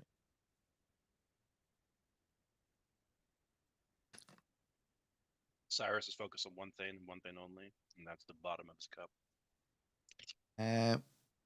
Merrick and Bartleby. Yeah, Merrick and Bartleby. Where's Hazras? I don't think Hazard's thrown his eyes up yet. What's that? Sorry. We need a Perception. Sorry, I was multitasking, which I should be. I should be giving you my. I think by default he's failed his perception check by failing to notice he had to make a perception check. Yeah, okay then. So Merrick, Hazra, and Bartleby, while Cyrus is ordering these drinks, etc., you hear outside there seems to be some kind of commotion happening. You actually first hear almost like shouts, as if they've seen something, and these shouts quickly change from "Oi, what's that?" to help and scream and things like that. And let me just move you because I you on a different. Well, we don't have to. Let's stay inside. It's safer. Well, you are inside at the present. Can you all see that now? Mm-hmm. Yes. Yeah. So this is the Copper Cup. There's two doors out of this. This is like a stable area in the back. I don't think you'll need the door in. Oh, I'll leave it on because of what's coming. So we're here at the moment, so you can decide what you are going to do. Hazra, Merrick, and Bartleby, what would you like to do? Because you're the people who hear it straight away. But, from out the front, we hear the commotion. It seems to be outside. Right. So, yeah. Okay. In that case, I will just amble over to the door. There's no windows. As In was this place, going, is there? Yeah, there's windows as well. Maybe look out a window. So Merrick's going to the door. stand in the doorway. Yeah. See what's going on. And Bartleby, is there anything you would like to do? I would like to try and rush out the door, and I get that it's probably blocked now. So I'm going to try and feebly push through. You could try to climb through a window. Make an athletics roll. I've got a staff, and that seems like it's going to be difficult. So I want to rush out the door. I mean, you can ask nicely, and Merrick will step aside. But You can. He sort of like Merrick lets you dash out, and the first thing that you notice is the number of people running for what appears to be cover, and coming from this direction, Merrick and Bartleby, you can see it. You noticed a man. He looks like just a normal commoner, and is running towards you. And what you notice behind him comes one of these creatures. You have seen these before. yeah. They attacked you. They look, I don't remember what they had before, but just so you know, they are now carrying short spears and little shields, little target shields. They also have horns, etc., and they seem to be flying down. And as this man is running, this beast just comes down, and suddenly you see out the front of the man's chest erupts the spear point as the man sort of like falls to the ground, and the beast sort of like straddles him and sort of like lets out a strange, unnatural cry before almost like flapping its wings forward and going up into the sky. It appears that there are a number of these flying around the place. I'm just going to put on the ones that are apparent to you at the present moment in time. So this one here where I'm pinging, that one has just taken off again. The rest of these are roughly about, I would say, about 12 meters up in the sky, and they seem to be flapping their wings, and they've got their spears out. They don't seem to be coming for you, if that makes sense. It seems that they're almost like just causing mayhem. But what I do need you to do is click your tokens and roll your initiative for me.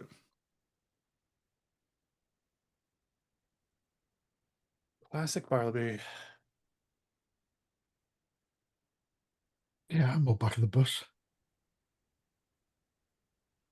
Oh no, I'm not. No, you're fine. Yeah. So you notice. So we're going into rounds at the moment. So the first thing that you notice is that these beasts start to head down. They seem to have enough height to actually use a combat round to actually swoop down. And so at the start of the next combat round, they will attack, if that makes sense. So they are all starting their descent. It looks like they've targeted various people, but you're not 100% sure what's going on at the moment. So we will come to you, Merrick. Okay. Obviously drawing my sword. Yeah. Stepping out into the middle of the street to make an obvious target of myself and yelling, "Everybody get inside!" So heroically said. Yeah, let's roll an influence check. Okie dokie. I can do that, I hope. Yes. Yeah, so people seem to listen. They sort of like look round and hear you shouting, and that's the end of your round, your turn, and we come to you, Hazra. Well, free action. I'm gonna say, Cyrus, there's somebody going outside. Come have a look. Cyrus is just like, Yeah, whatever. You'll be fine. And this one over here. So what I'll do is it's sort of like curling round, ready to dive in. So it's about 12 meters up off the ground. I'm going to move to there. I'm going to raise my shield so it's covering my front.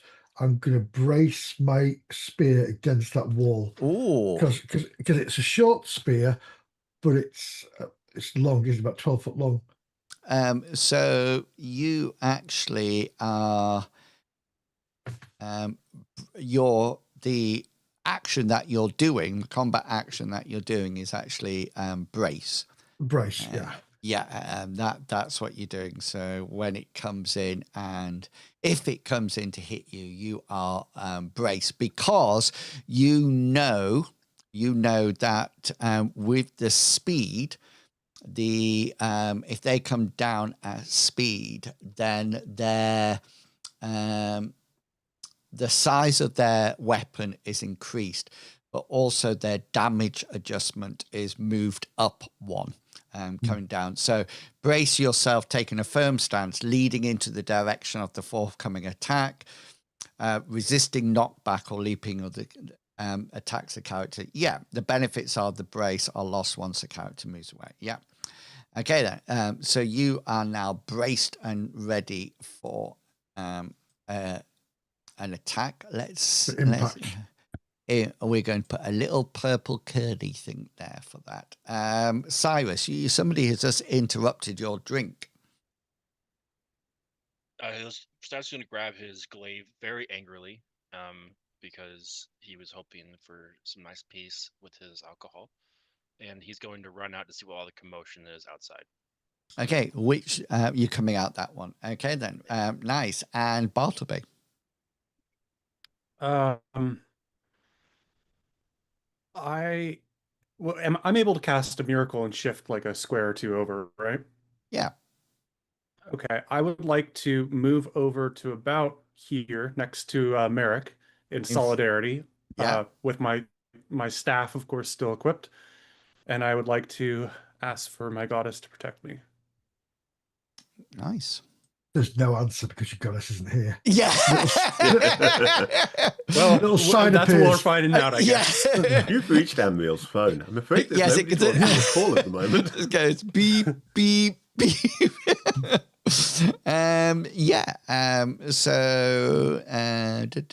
Duration in minutes. So knock off your points, your magic points. And That's from my devotion pool right there. And we're coming to turn 2.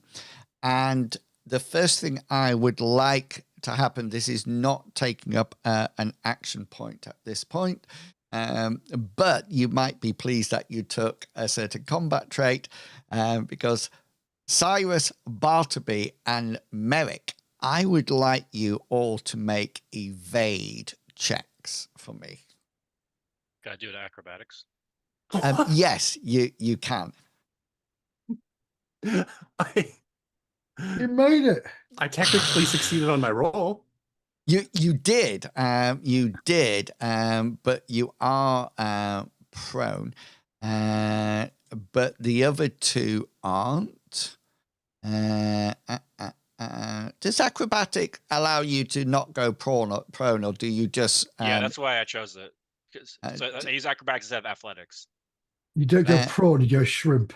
Yeah. Boy, what does that mean?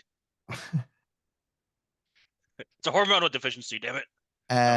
So Bartleby is prone, Bartleby, because although you managed to get out the way, and you don't have any special combat ability. I tripped on my staff.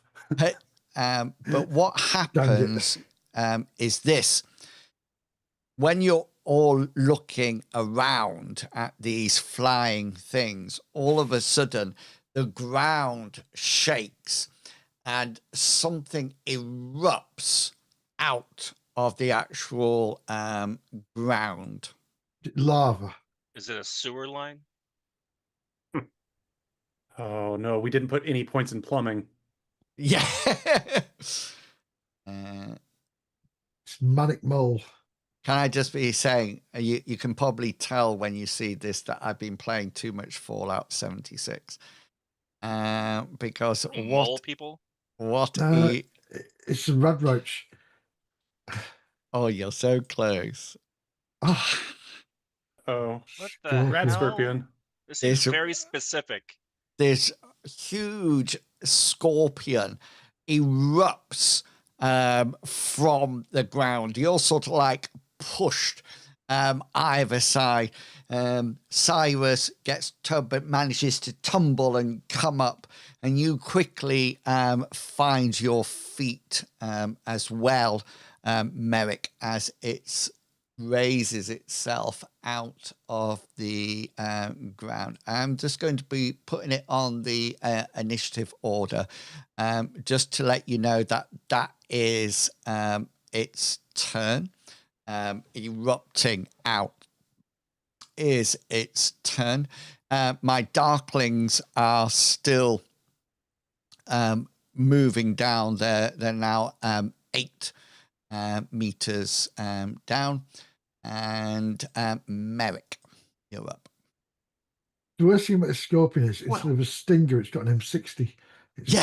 5.56 ammo. It's actually got 2. Yeah. Hey, Jimmy said it upgraded the bad guys. yeah, Bartleby, look how close you are to that pincer. Yeah. I've got cure poison, so You're getting a cool pincer move, aren't you? I'm gonna have to He's heal actually myself close a lot. to the tail on my screen, so I don't... Merrick, what do you Under the circumstances, I'm going to try and hit a scorpion with my sword. Just seems yeah. like a plan, you know. Okay, then go for it. Most possible hit. You will get a special because scorpions tend not to parry. I'm not big on parrying, am I? No, so you will have a special hit location and some damage, please. Okay, so just trying to remember what it's called in this game. Suddenly, there's my list of specials.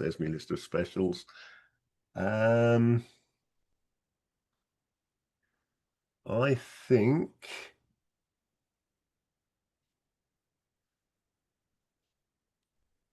I had.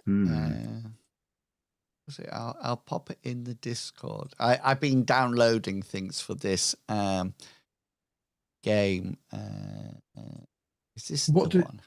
What did it do? Because I've got the offensive specialist. It's going to have to be Sunder. This scorpion sounds armored to me. It definitely is. I'm going to put 200 weapons damage the armor. Yeah. I'm using a 200 longsword, so Fantastic. that should. I've just put something work fine. Something in the chat, the Discord chat. I've just showed it on.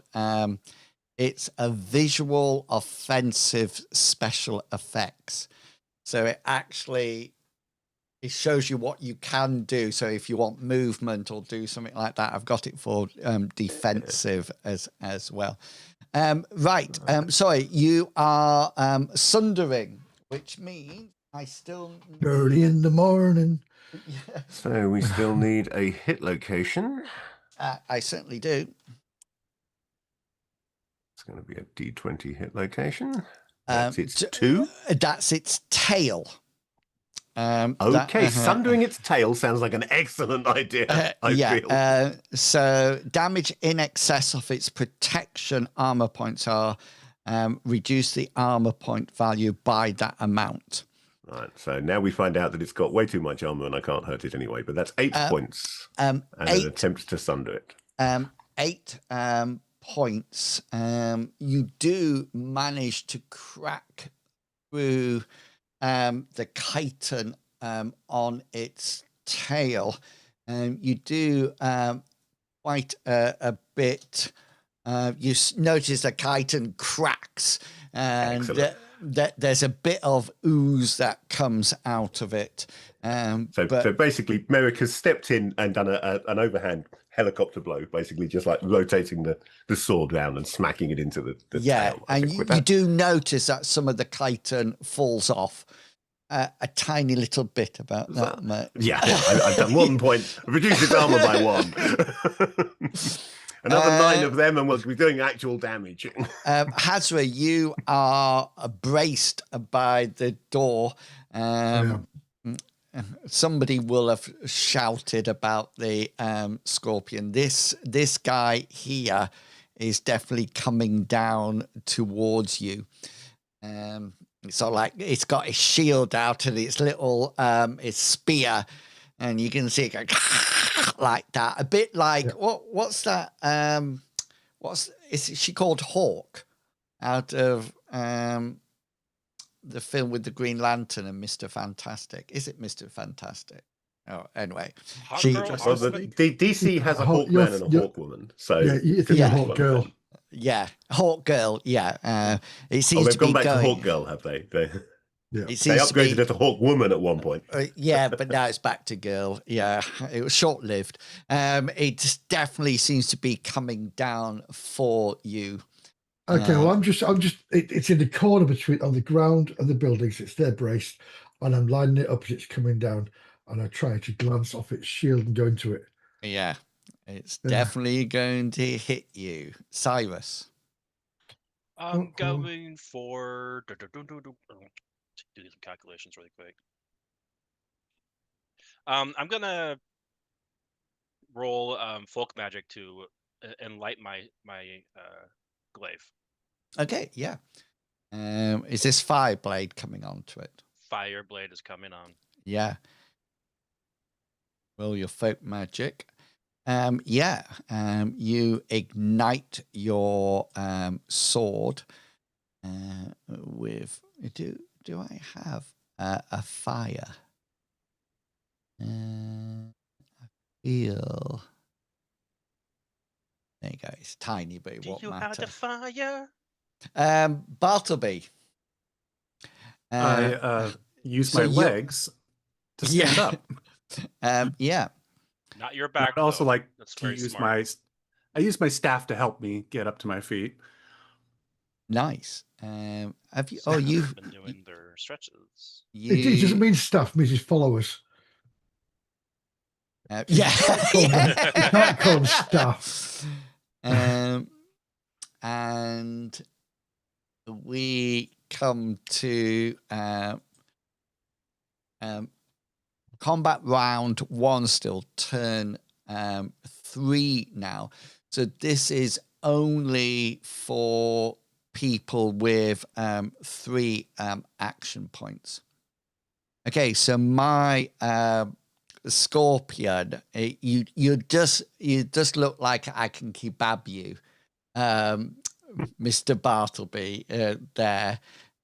So it's just sort of like scuttles round and sort of like strikes out with its pincer.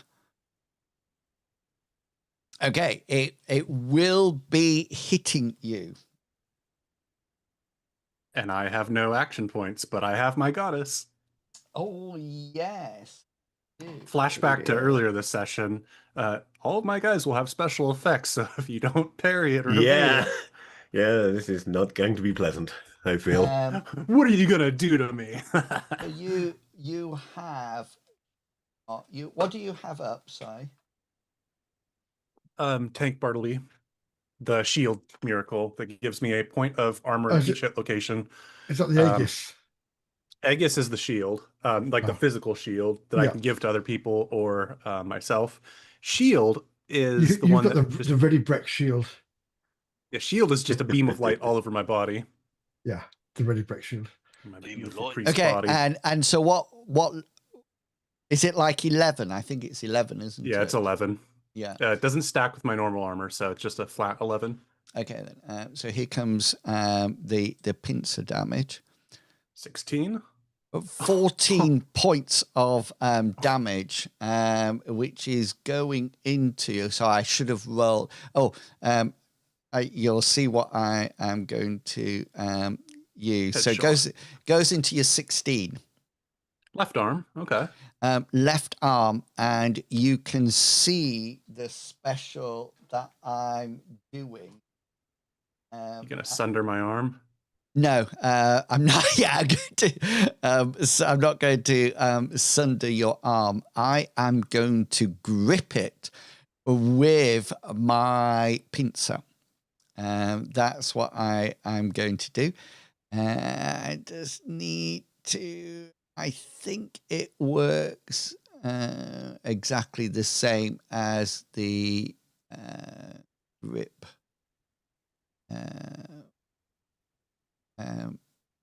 Yeah. Okay then. We are going to do. I need you to roll a. It's up to you. You can either roll brawn, evade, or acrobatics against my original attack roll. So it's an opposed roll. My roll was 59. Well. Acrobatics, which I don't have. Brawn versus evade. A 20 versus a 17. We're going to go with the brawn here. I'm going to just try and resist physically. And there's no way that I'm getting a 1 or 2, so... You're going to crit it. Oh. No, I didn't even succeed. Okay. So this beast reaches out, and as it damages your arm, the shield of Amriel stops a huge amount of damage, but your arm is gripped by this scorpion. And I believe I also need to make another roll. Because the 3 points that go through would bring my left arm to a 0. Oh, really? You do? Do you only have 3 points on that arm? Yeah, anyways, here's my endurance roll. Yeah, you need to do... Oh, no, but you are still up. You don't actually... But your arm's off, man. He's just shaking my arm. It's fine. So he's sort of like... Just a flesh wound. It Go is to a new place and meeting people. It is but a flesh wound as it goes in and bites into the arm. So you can actually now roll a 1d3. We're not. These locals are really weird. 2. Okay, so you cannot attack or start to cast spells for the next 2 turns, but you can actually parry or evade if you wish. If you want to try to pull it out, it will be a brawn roll. But apart from that, your endurance means that you don't drop your weapon or anything like that. The arm is still operational. Right, Merrick, you see this scorpion going, and you see the bright light of Amriel shine as it's sort of like some of it gets deflected off an invisible shield. I've got. So let's make clear here that the flying sods do not apparently have a third action point. Just they came before me and they haven't acted, so they don't. They're not acting, right? Right. Okay. So I'm free to use my action point. Look, yeah, go for it. Well, I will. Obviously, I will attack this thing again, and coming to the aid of my good friend and essential healing mechanism. Yeah. Come to my good friend, the healer. It's a terrible roll, but it does hit. It does. That's a very good roll. 94 does it, yeah, and it's a good roll because if I have to oppose it with anything, it's. I am assuming that your special is going to be hit location. Choose location. I am going to try and choose location and hit that pincer. In this instance, although I mean, rather than trying to just finish off its, I should be hitting at the tail because I've weakened it, but because it's got a hold of Bartleby, I want to try and hit the pincer in the hope of making it let go. Okay, got you. So yes, I will choose location for the pincer. In all fairness, it's probably going to try and stab me next with a stinger. Well, so I was going to say, either way, if you hit the tail, it's going to let go. 6 of one, half a dozen of the other. Pincer or tail then? Oh, pincer. I go for the pincer, but 3 points isn't going to do any good. Yeah, you sort of like strike it down. It just hits the chitin, and that's it. Hazra, you're still bracing. Yeah, this ready- thing's frozen in the air, hasn't it? It's got lag. Yeah, it's a, Yeah. Cyrus, you have summoned up fire to your glaive, and what would you like to do? I'm gonna go attack the big scary big monster thing with yeah. my big glaive. Go for it. Hypothetically. Okay, I did it once, but it was being dumb. Yeah, well, it was- we'll take the crit one because that is the first one. So you will actually get 2 specials. Okay. Now at this point, it's really important to remember that you're just getting it back into the game, so I don't mind helping. So bypass armor is a crit. So you could choose location and bypass armor. Or you could do Isn't there the max damage? Max damage is that's not a crit. I'm sure. Is it a crit? Max damage is a crit. I think max damage. Max damage should be. Yeah. That, But you should have otherwise it'd be, 2 crazy. specials, right? You have 2 specials, so you can do, if you wish, max damage and bypass armor. But That's what I'm then going for. but then you'll be rolling for your hit location. Now, please remember, what is your normal damage? It's 1d8 plus 2.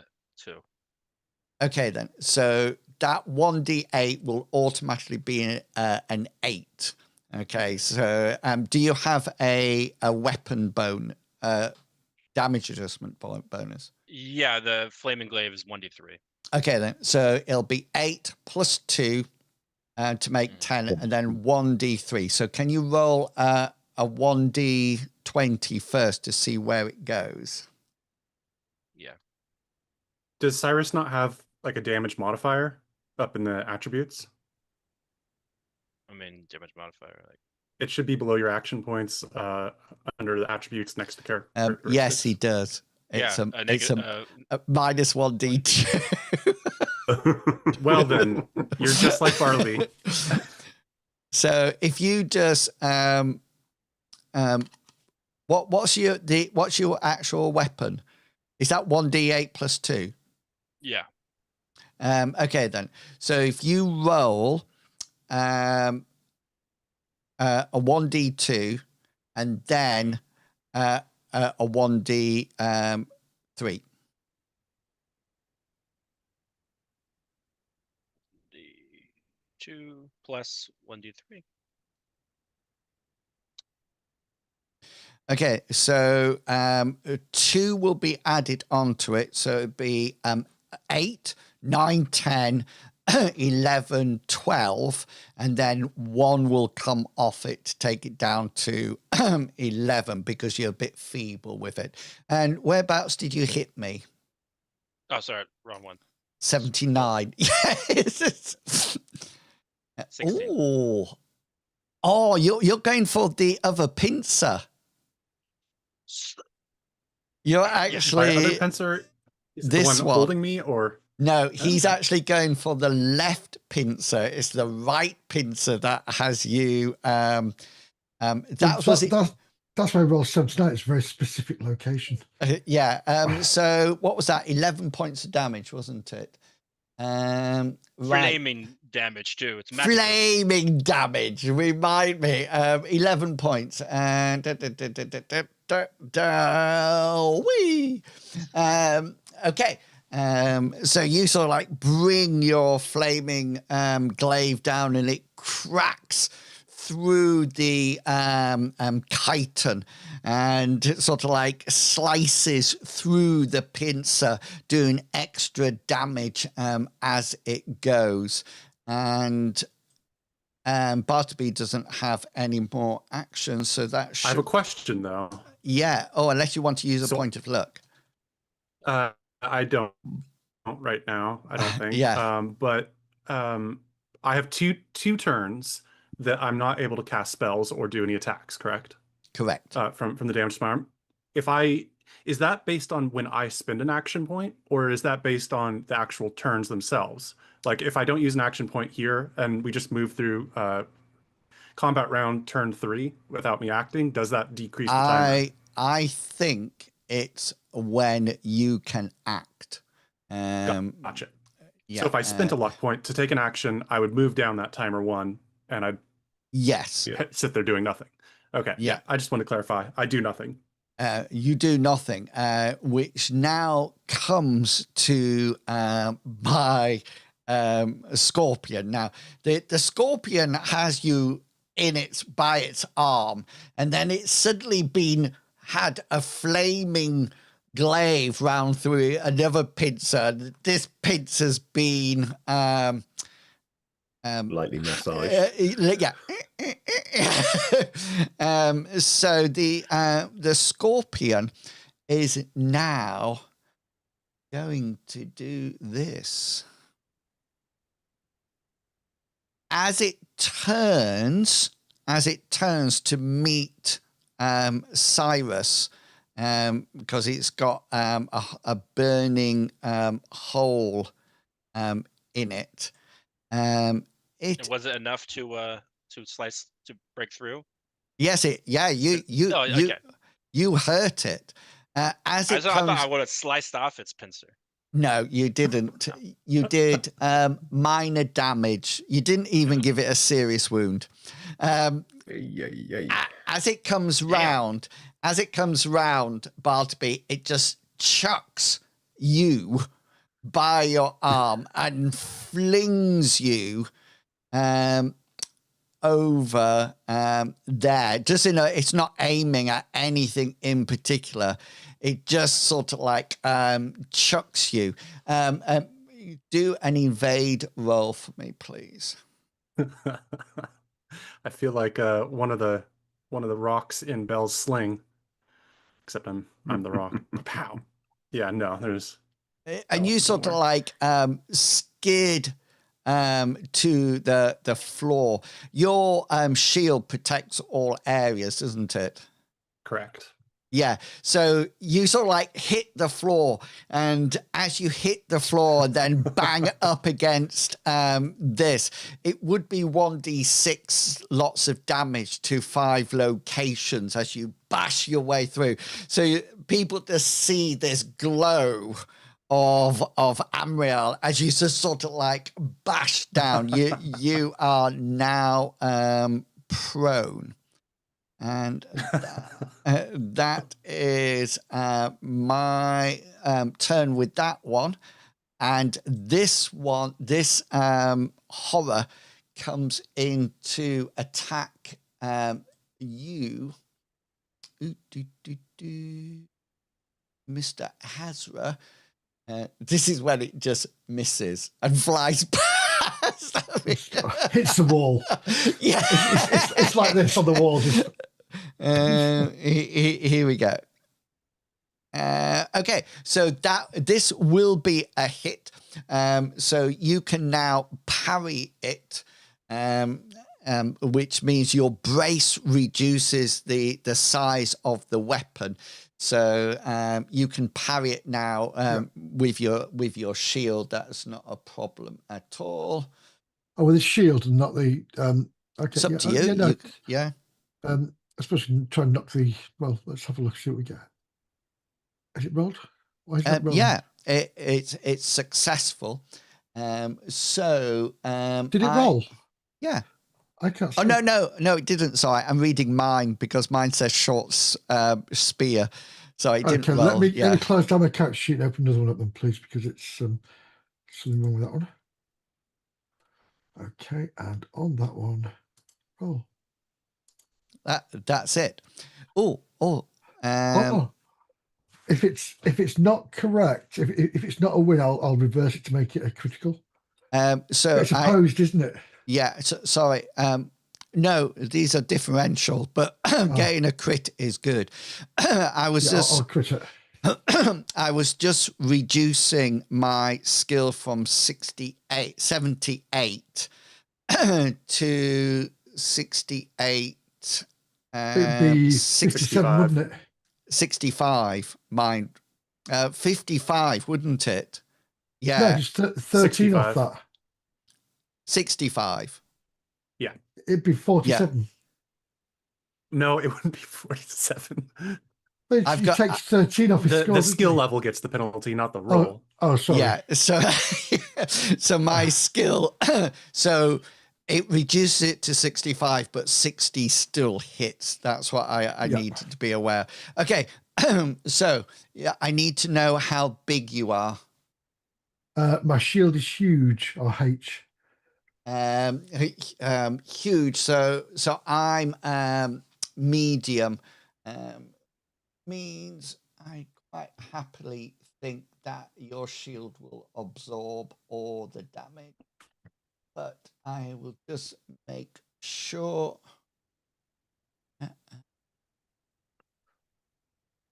Damage reduction. I'm medium. Are you huge? Did you say? I'm H, so I'm assuming means huge. Yeah. So it this beast bashes into it, and you get your shield up, and the spear, its spear sort of like glances off it, and you feel the shield taking all of the pressure of this. You absorb all the damage, and it's done. This I get a one. special, don't I? Yes, you Yeah, do, because you've actually critted that, haven't you? I did. I used a luck point. Yeah. Yeah. So you will gain one defensive. Yeah. Okay. I'm going to disarm opponent. One defensive. Come here, Bob. Yeah. Okay then. Which would mean he'd have to roll against that critical 4. Yeah. Disarming. Is that what you said? Sorry, disarming. Yeah, disarm, please. Yeah. Yeah. I kind of figured it's hit my shield. It's going to go into the wall behind me. So I will roll my combat style against your crit 4. What we're doing. Okay, I fail. So he's now shieldless. He is, of course, Spearless. on the ground. Yeah. He's still got his shield, and you also notice that he's got horns on his head. This, Bartleby, you see this beast here that's just flown in, has just, as somebody was running for cover, they've just come down and swooped down and just picked them up. They're not even using, he's not even using his shield, his spear. And Merrick and and Cyrus, you see these two do the same. And they literally grab something, go up in the air. They were totally harmless civilians. They fly up a while, and then they just, one of them sort of like dangling by the head or by a leg, they just gain height on their turn and then just go, whoo! And these civilians just come hurtling down and smack into the ground. So they one uses a free action to go, I can see my house from here. and we come to you, Merrick, as this scorpion turns around. You sort of like move to one side as the snake, the stalky legs go, and this tail comes into damage range again.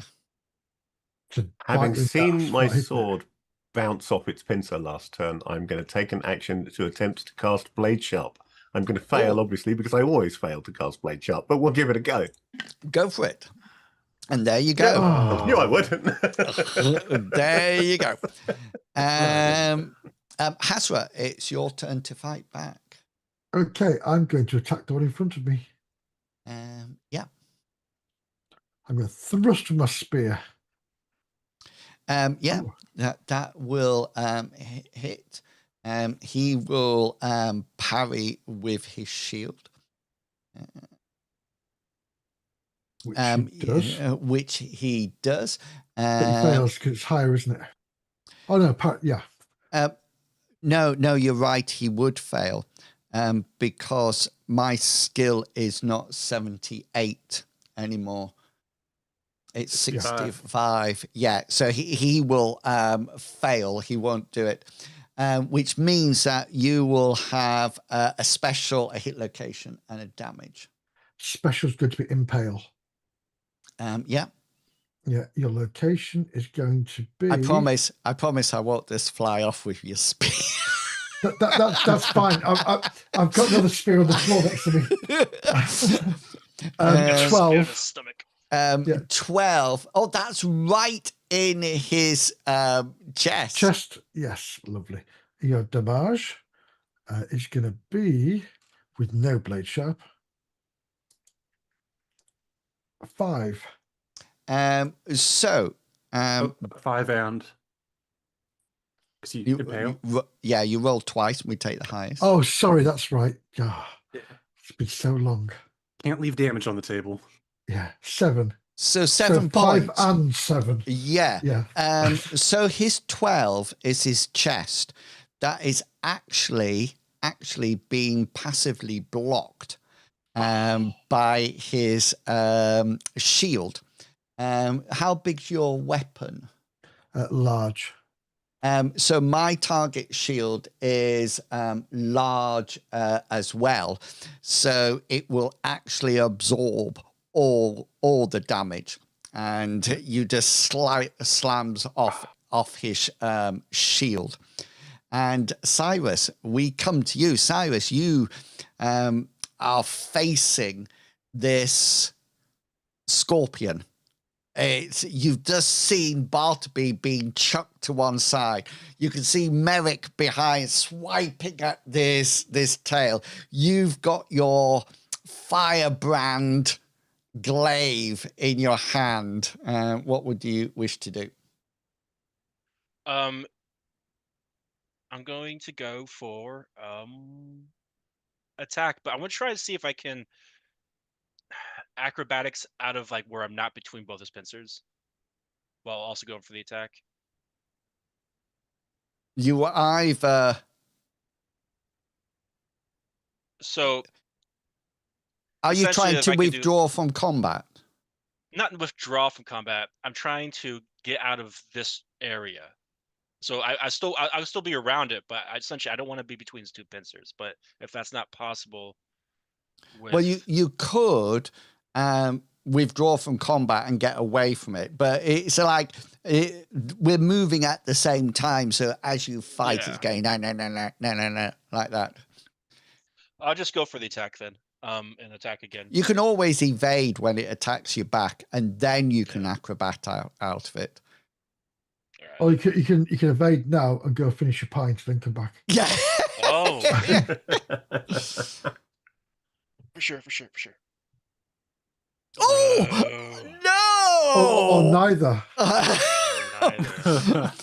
You take a mighty swipe with your glaive, and it seems to hit on the chitin, and just sort of like it just seems to get that wrong angle, and it hits, and your glaive just skids off to one side. You are now glaiveless. And Bartleby. So Bartleby, you can actually see these people are being picked up and dropped left, right, and center. And you just see Merrick swipe wildly at the tail. And you just see Cyrus lifting up his glaive and powering it down. It just hits the pincer and skids off, and it's probably round your feet somewhere. I was going to say it's going for his chest. Yeah. All right, I think I'm going to use my signature move. Of getting up. Okay, well, you took all the glory out of it. Yeah, I'd like to get up and spend my turn reducing my casting timer from 2 turns down to 1. Nice. So you can I'll take reduce away it. my proneness Yeah. by using my legs. Okay, and so we're coming round now to turn 2. So we're still combat round 2, turn 2. And you're now weaponless, Cyrus, against this this creature. And it's going to take a swipe at you. Here it comes. It is going to hit. It's going to hit 53. So I'm going to attempt to evade. Yes. So you can roll your acrobatics. So it's an opposed roll. So you need better than. Hang on a minute, because you can use a point of luck if you wish to reduce my roll. Or roll your acrobatics and see what you get, and then use your luck accordingly. Yeah, so I will try that. Come on.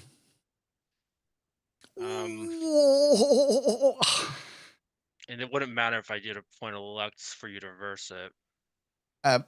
No, even if I reverse it, but you can use a point of luck to re-roll yours. Or you can roll a point of luck and use a point of luck and get me to re-roll mine. I'm going to do that. I'm going to have you re-roll.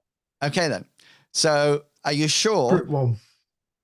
I don't think It's there's rigged a against chances you. of me. Yeah, it's rigged against me because I only have 9 points to get ahead above you in this case.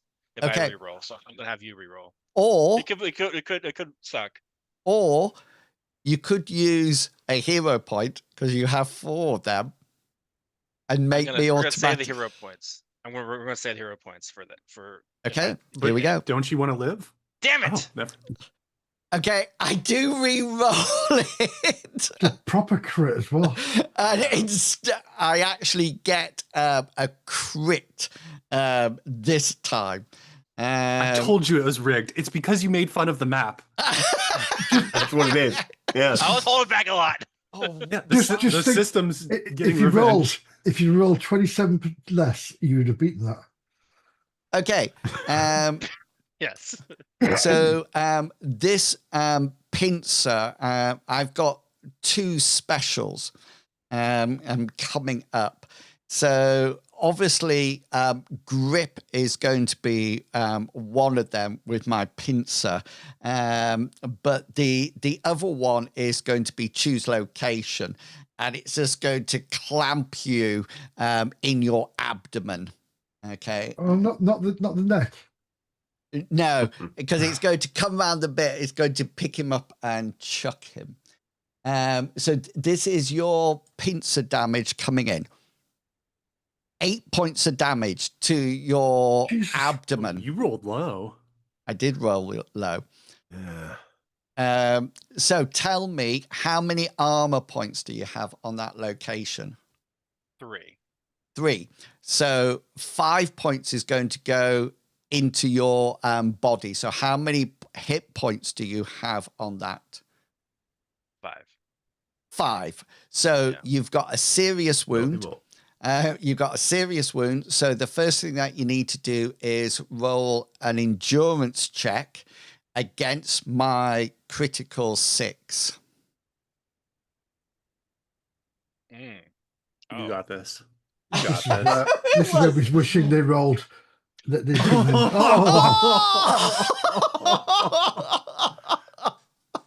Oh my giddy. I did say if you roll 27 less, you'd get it. Oh, wow. Look at that. That's amazing. Well done, mate. That is so good. I mean, it doesn't help, but Can you spend a luck? Can you spend a luck point to kick that up one? Yeah. dice? Can I tweak it a little bit of one luck point? Yeah, can you nudge it?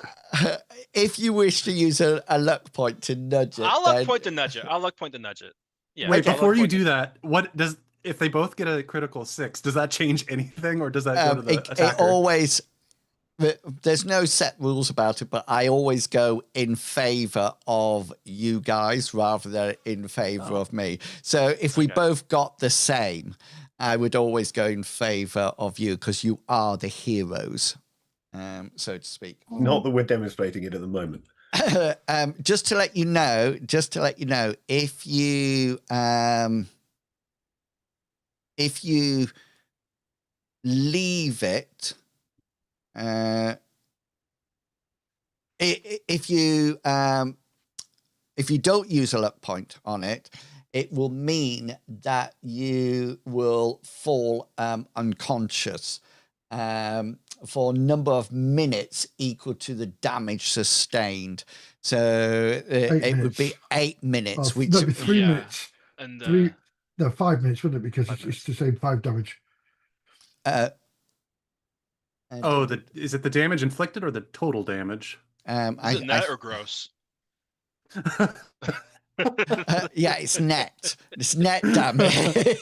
Net damage, yeah. Because otherwise, I'm so emotionally distraught about my armor. I'm using luck point to nudge it. That one. Failure results in a number equal to the amount of damage sustained in the attack. Yeah, so sustained 5 damage. Yeah, so it would be for 5 minutes.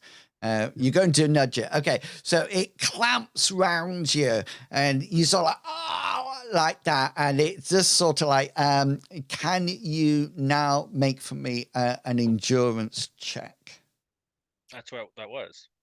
No, a brawn check, please. This Okay, this is my grip to see whether or not I actually, so it grips onto you. You feel it goes, your weapon's on the ground, and it's sort of like it has you there. You're still conscious, but can you roll 1d3 for me, please?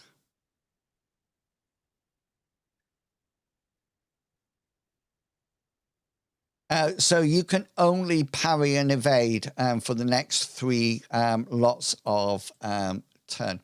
What are we on? Combat to my flying thing doesn't have any action points left, so it can't act. Merrick, you are up. You're at the rear end of the tail. You see Bartleby over in a corner.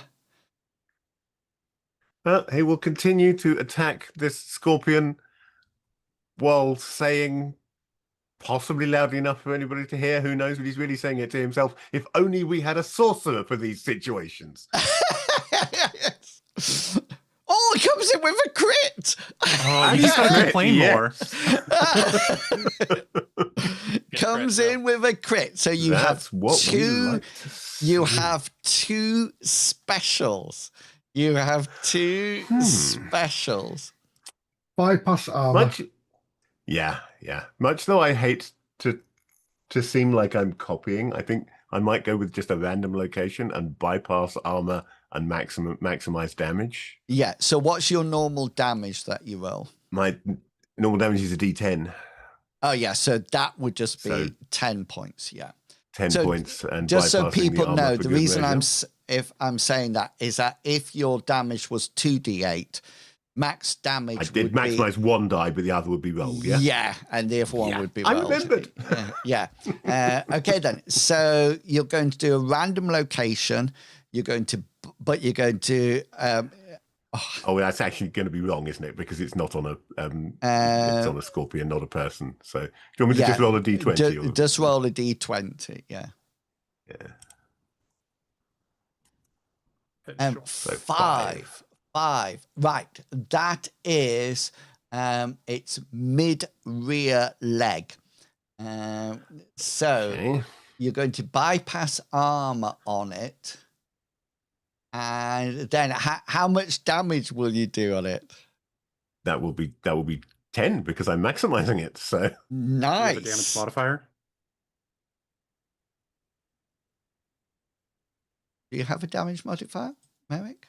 I do not have a damage modifier. No. Oh, bless. It's not negative. Merrick is a speedy fighter, not negative. a strong fighter, so he doesn't have a modifier. That's actually giving it a serious wound on its leg. So it does need to make a endurance check against the original damage roll, which is a crit 9. Which Did pretty well. Well, it rolled higher than my 9. Give it that. So that leg collapses, and it doesn't look like it's doing much. Its movement is a bunch more of them. And that's it. Hazra, you're up. Yeah, well, I shall try to strike at this thing again. Strike again. Striking Centurion. Strike it very roughly. I've got no more action. Oh no, I got no more action points left now. So well, I'm going to impale again. So can I remind you? You do know now that it's passive blocking. Yeah. It's chest, and it's shields on its left hand side as well. So what you're going to do? Impale, please. Impale, and so I need a D20 first. 4. 4. You're going for a leg. Left leg. Yeah. Pin him down.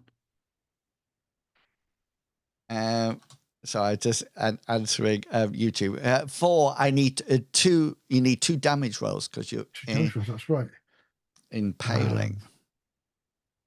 Number 1. 7. We'll go for 74. Right. So 7 points of damage actually gets through the armor, and it's got natural armor of 1, so that'd take it down to 6, and it's actually got 6 points in that leg. Which means it's got a serious wound. So I will need to make an endurance check against your original dice roll, which was 71. Yeah. Oh, so close. If I got a crit, that would have been perfect. He goes prone down onto one leg. Let me just roll this.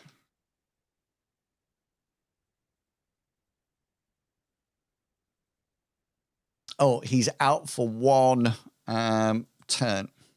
That's all I need. That's all you need, isn't it? All I need. Oh, and Cyrus, you've been clamped by this scorpion. Your glaive is over by Bartleby. You can, if you wish, and it's your choice what you actually do. You can try and break out of this grip by making an opposed brawn roll, you and I together. Or you can hit it, or you can shout at it. How good a brawn can a giant scorpion have? I don't think you can hit it because he's on a 3-turn timeout from attacking. Oh, yes, he is. Yeah. Yeah, that's a good point. You can parry and evade. Yeah.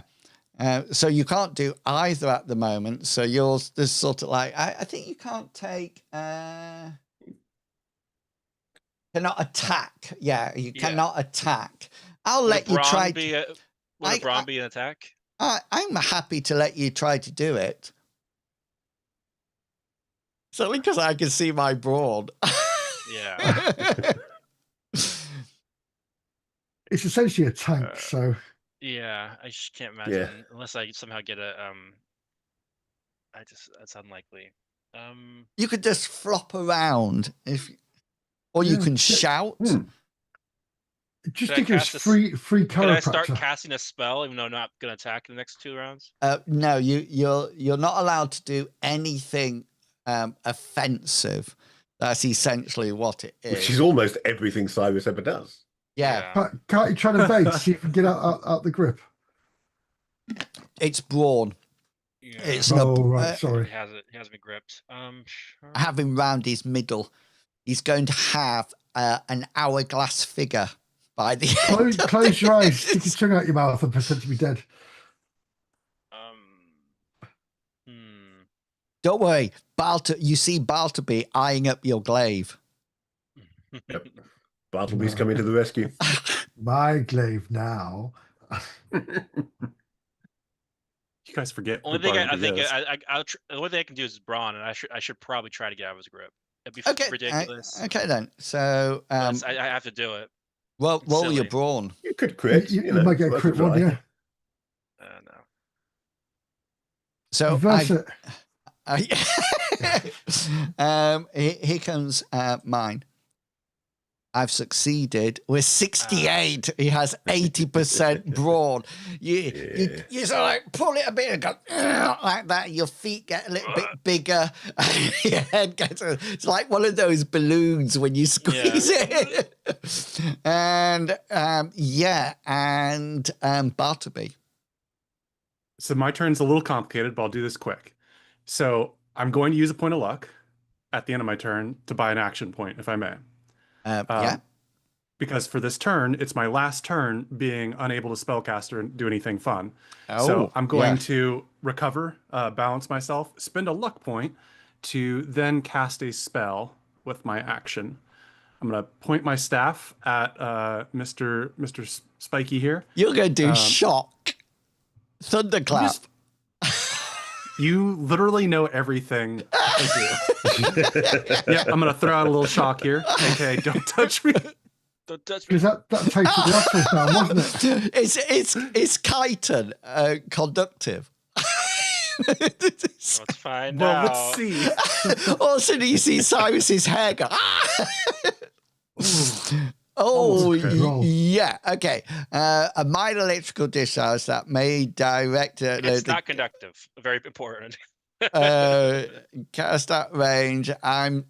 So I have a resist via evade. Can I use another luck point to reroll? Or because I used a luck point to get an action, does that mean that action can't have a luck point spent to... You can only use a luck point for every action, I'm sure of it. But if I spend a luck point to get the action, does that mean it's tied to that action? I think it's separate. Let's not worry about it at the moment. Let's just think it'd be heroic if you managed to do anything, because your folk magic. I'm resisting this with a 12. What do you want to do with that luck point? Do you want to reverse that? Yeah, I may as well reverse it to a 20 sure? to a 21. Only 21. If I can re-roll it, I would rather re-roll it, but. Because he's only got a 12 for his save. So it's going to fail anyway. Well, I don't know that, but I want maximum anger here. If I can do a re-roll. You can re-roll it, yeah, by all means. Take a 95. Oh! That's awesome. That's what I wanted. Okay. What 96 is the highest we can get, isn't it? That's safe. Is it 96 or 97 is the highest we can get for a save for the best roll? It depends what your... if you're above 100? If you're above 100, then you only fumble on 100 rather than a 99. But anything that's... I know what you mean now. 95 is the highest. If you went to 96, it would automatically fail. Right, gotcha. Because it doesn't matter. There's still the fail. Right, so what I must get is higher than 95, yeah? Or a critical. Or a crit. Here we go. I know you're going to get a critical, so it's just... Oh, I'm not... Oh. No, right. So I fail. Right, so there's this almighty crash of shock lightning that comes down. It comes down. Where did you put it? In its tail. In number 1, yeah, whatever that is. Oh, in its tail, yeah. A large. I think everything is misdirect the touch extreme or randomly. The caster may either touch or roll randomly if the spell is not resisted. The shocked location, is stunned for 1. So its tail is stunned for 2. Merrick, you're just there, and it just hits this tail. And this tail goes, ooh. My signature move. And problem is, it's going to tip over now because he used that as a weight balance, didn't he? and that's where we're going to leave it for tonight, because it's a nice time, because we're just about to come into combat round 2, turn 3. Scott, I'm just leaving a note for next time. Very nice. Oh, some people are feeling the pincers. So we just got some comments from YouTube. Thunder Blondie, who is Insanium's other half, is waving. And then somebody called Elf Hunter says, "Hi, fellas. Have a nice game." And then, do you know Adept Austin? If you listen to the podcast, I did a chat with him. Oh yeah. I think that isn't the grid one. I'm sure it's the grid one. That's why we shrink everything down to 0, isn't it? And it's So Adept Austin says, "Love me some giant scorpion, gents." I love my giant scorpion. I prefer giant scorpions when they're not fighting me, I must admit. I'm quite happy that this one has as yet chosen to ignore Merrick for the most part, which is good. We like that. Well, you did. It was good that you were on the tail version of it. I just wondered whether or not you could have cleaved that tail off. That's what.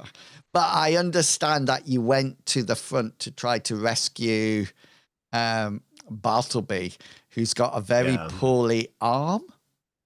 Yeah, my arm's funny. He's got a boo-boo. Brilliant. Excellent. I love that, people. I love that. I feel we're back where the combat should be. It's a lot more tactical now. Bleeding terrifying. And terrifying. I'm well aware that one blow from this thing, I could lose a limb. It's not like chopping corn anymore. But that was the problem. It's like, just kill. But please remember, you can have a luck point that reduces a major wound to a serious wound. A serious wound. Yeah, I'm keeping my luck points.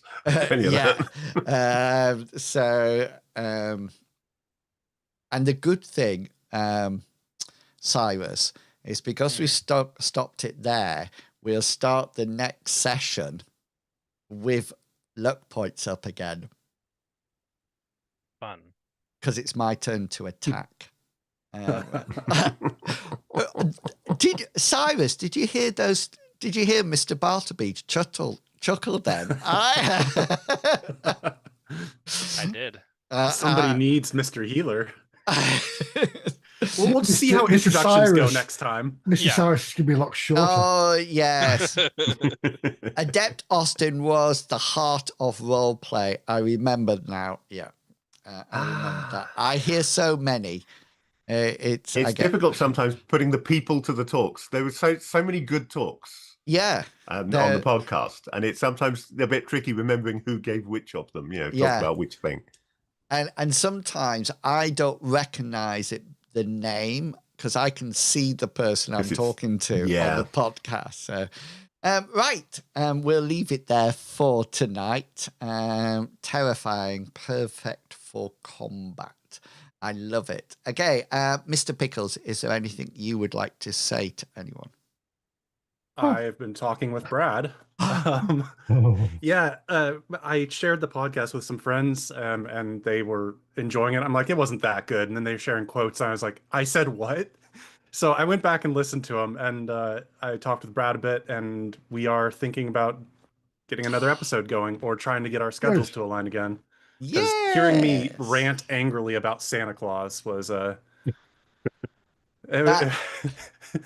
that is good news. I look forward to it. Santa Claus is he's overused. He's actually quite a socialist, and he's very dangerous. I make some weird claims about Santa, and it's the podcast called And. I took that personally. It's on Spotify.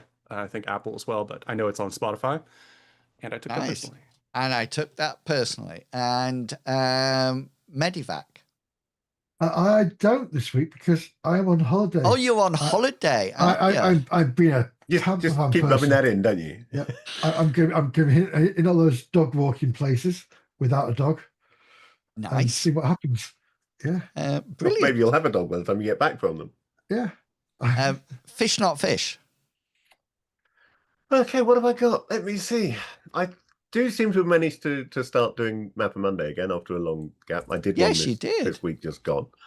Hopefully, I will do another one this week. Fingers crossed. We shall see. Now, I think we've actually got a game of They Came From Beyond the Grave, but I can't remember whether it's being streamed or not. Dratacup, if you are still in chat, can you remind me of whether we are streaming it, and if so, when and where?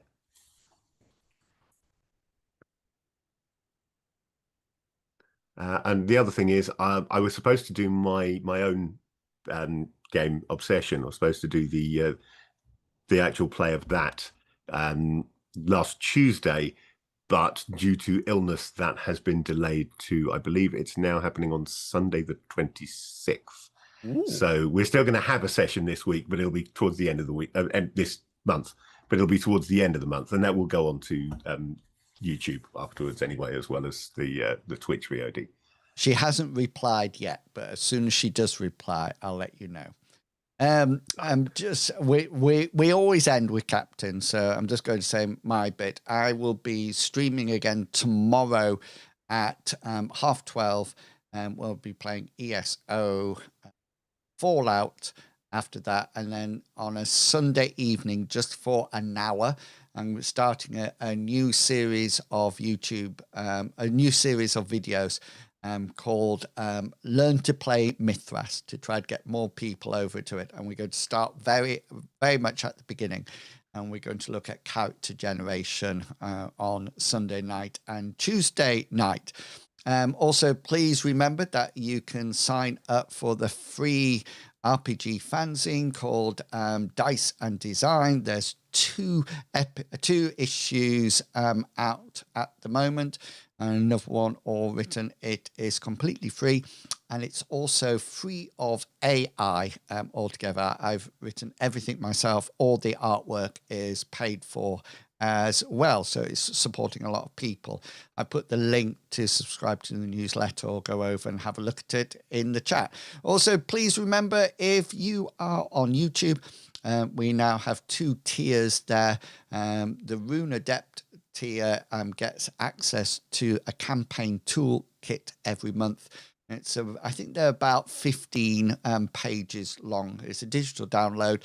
The last one was on factions, and the one coming next month is the consequences of combat. Both of these it's completely free once you pay for the membership, but the archive is free as well, so you get all the back copies as well.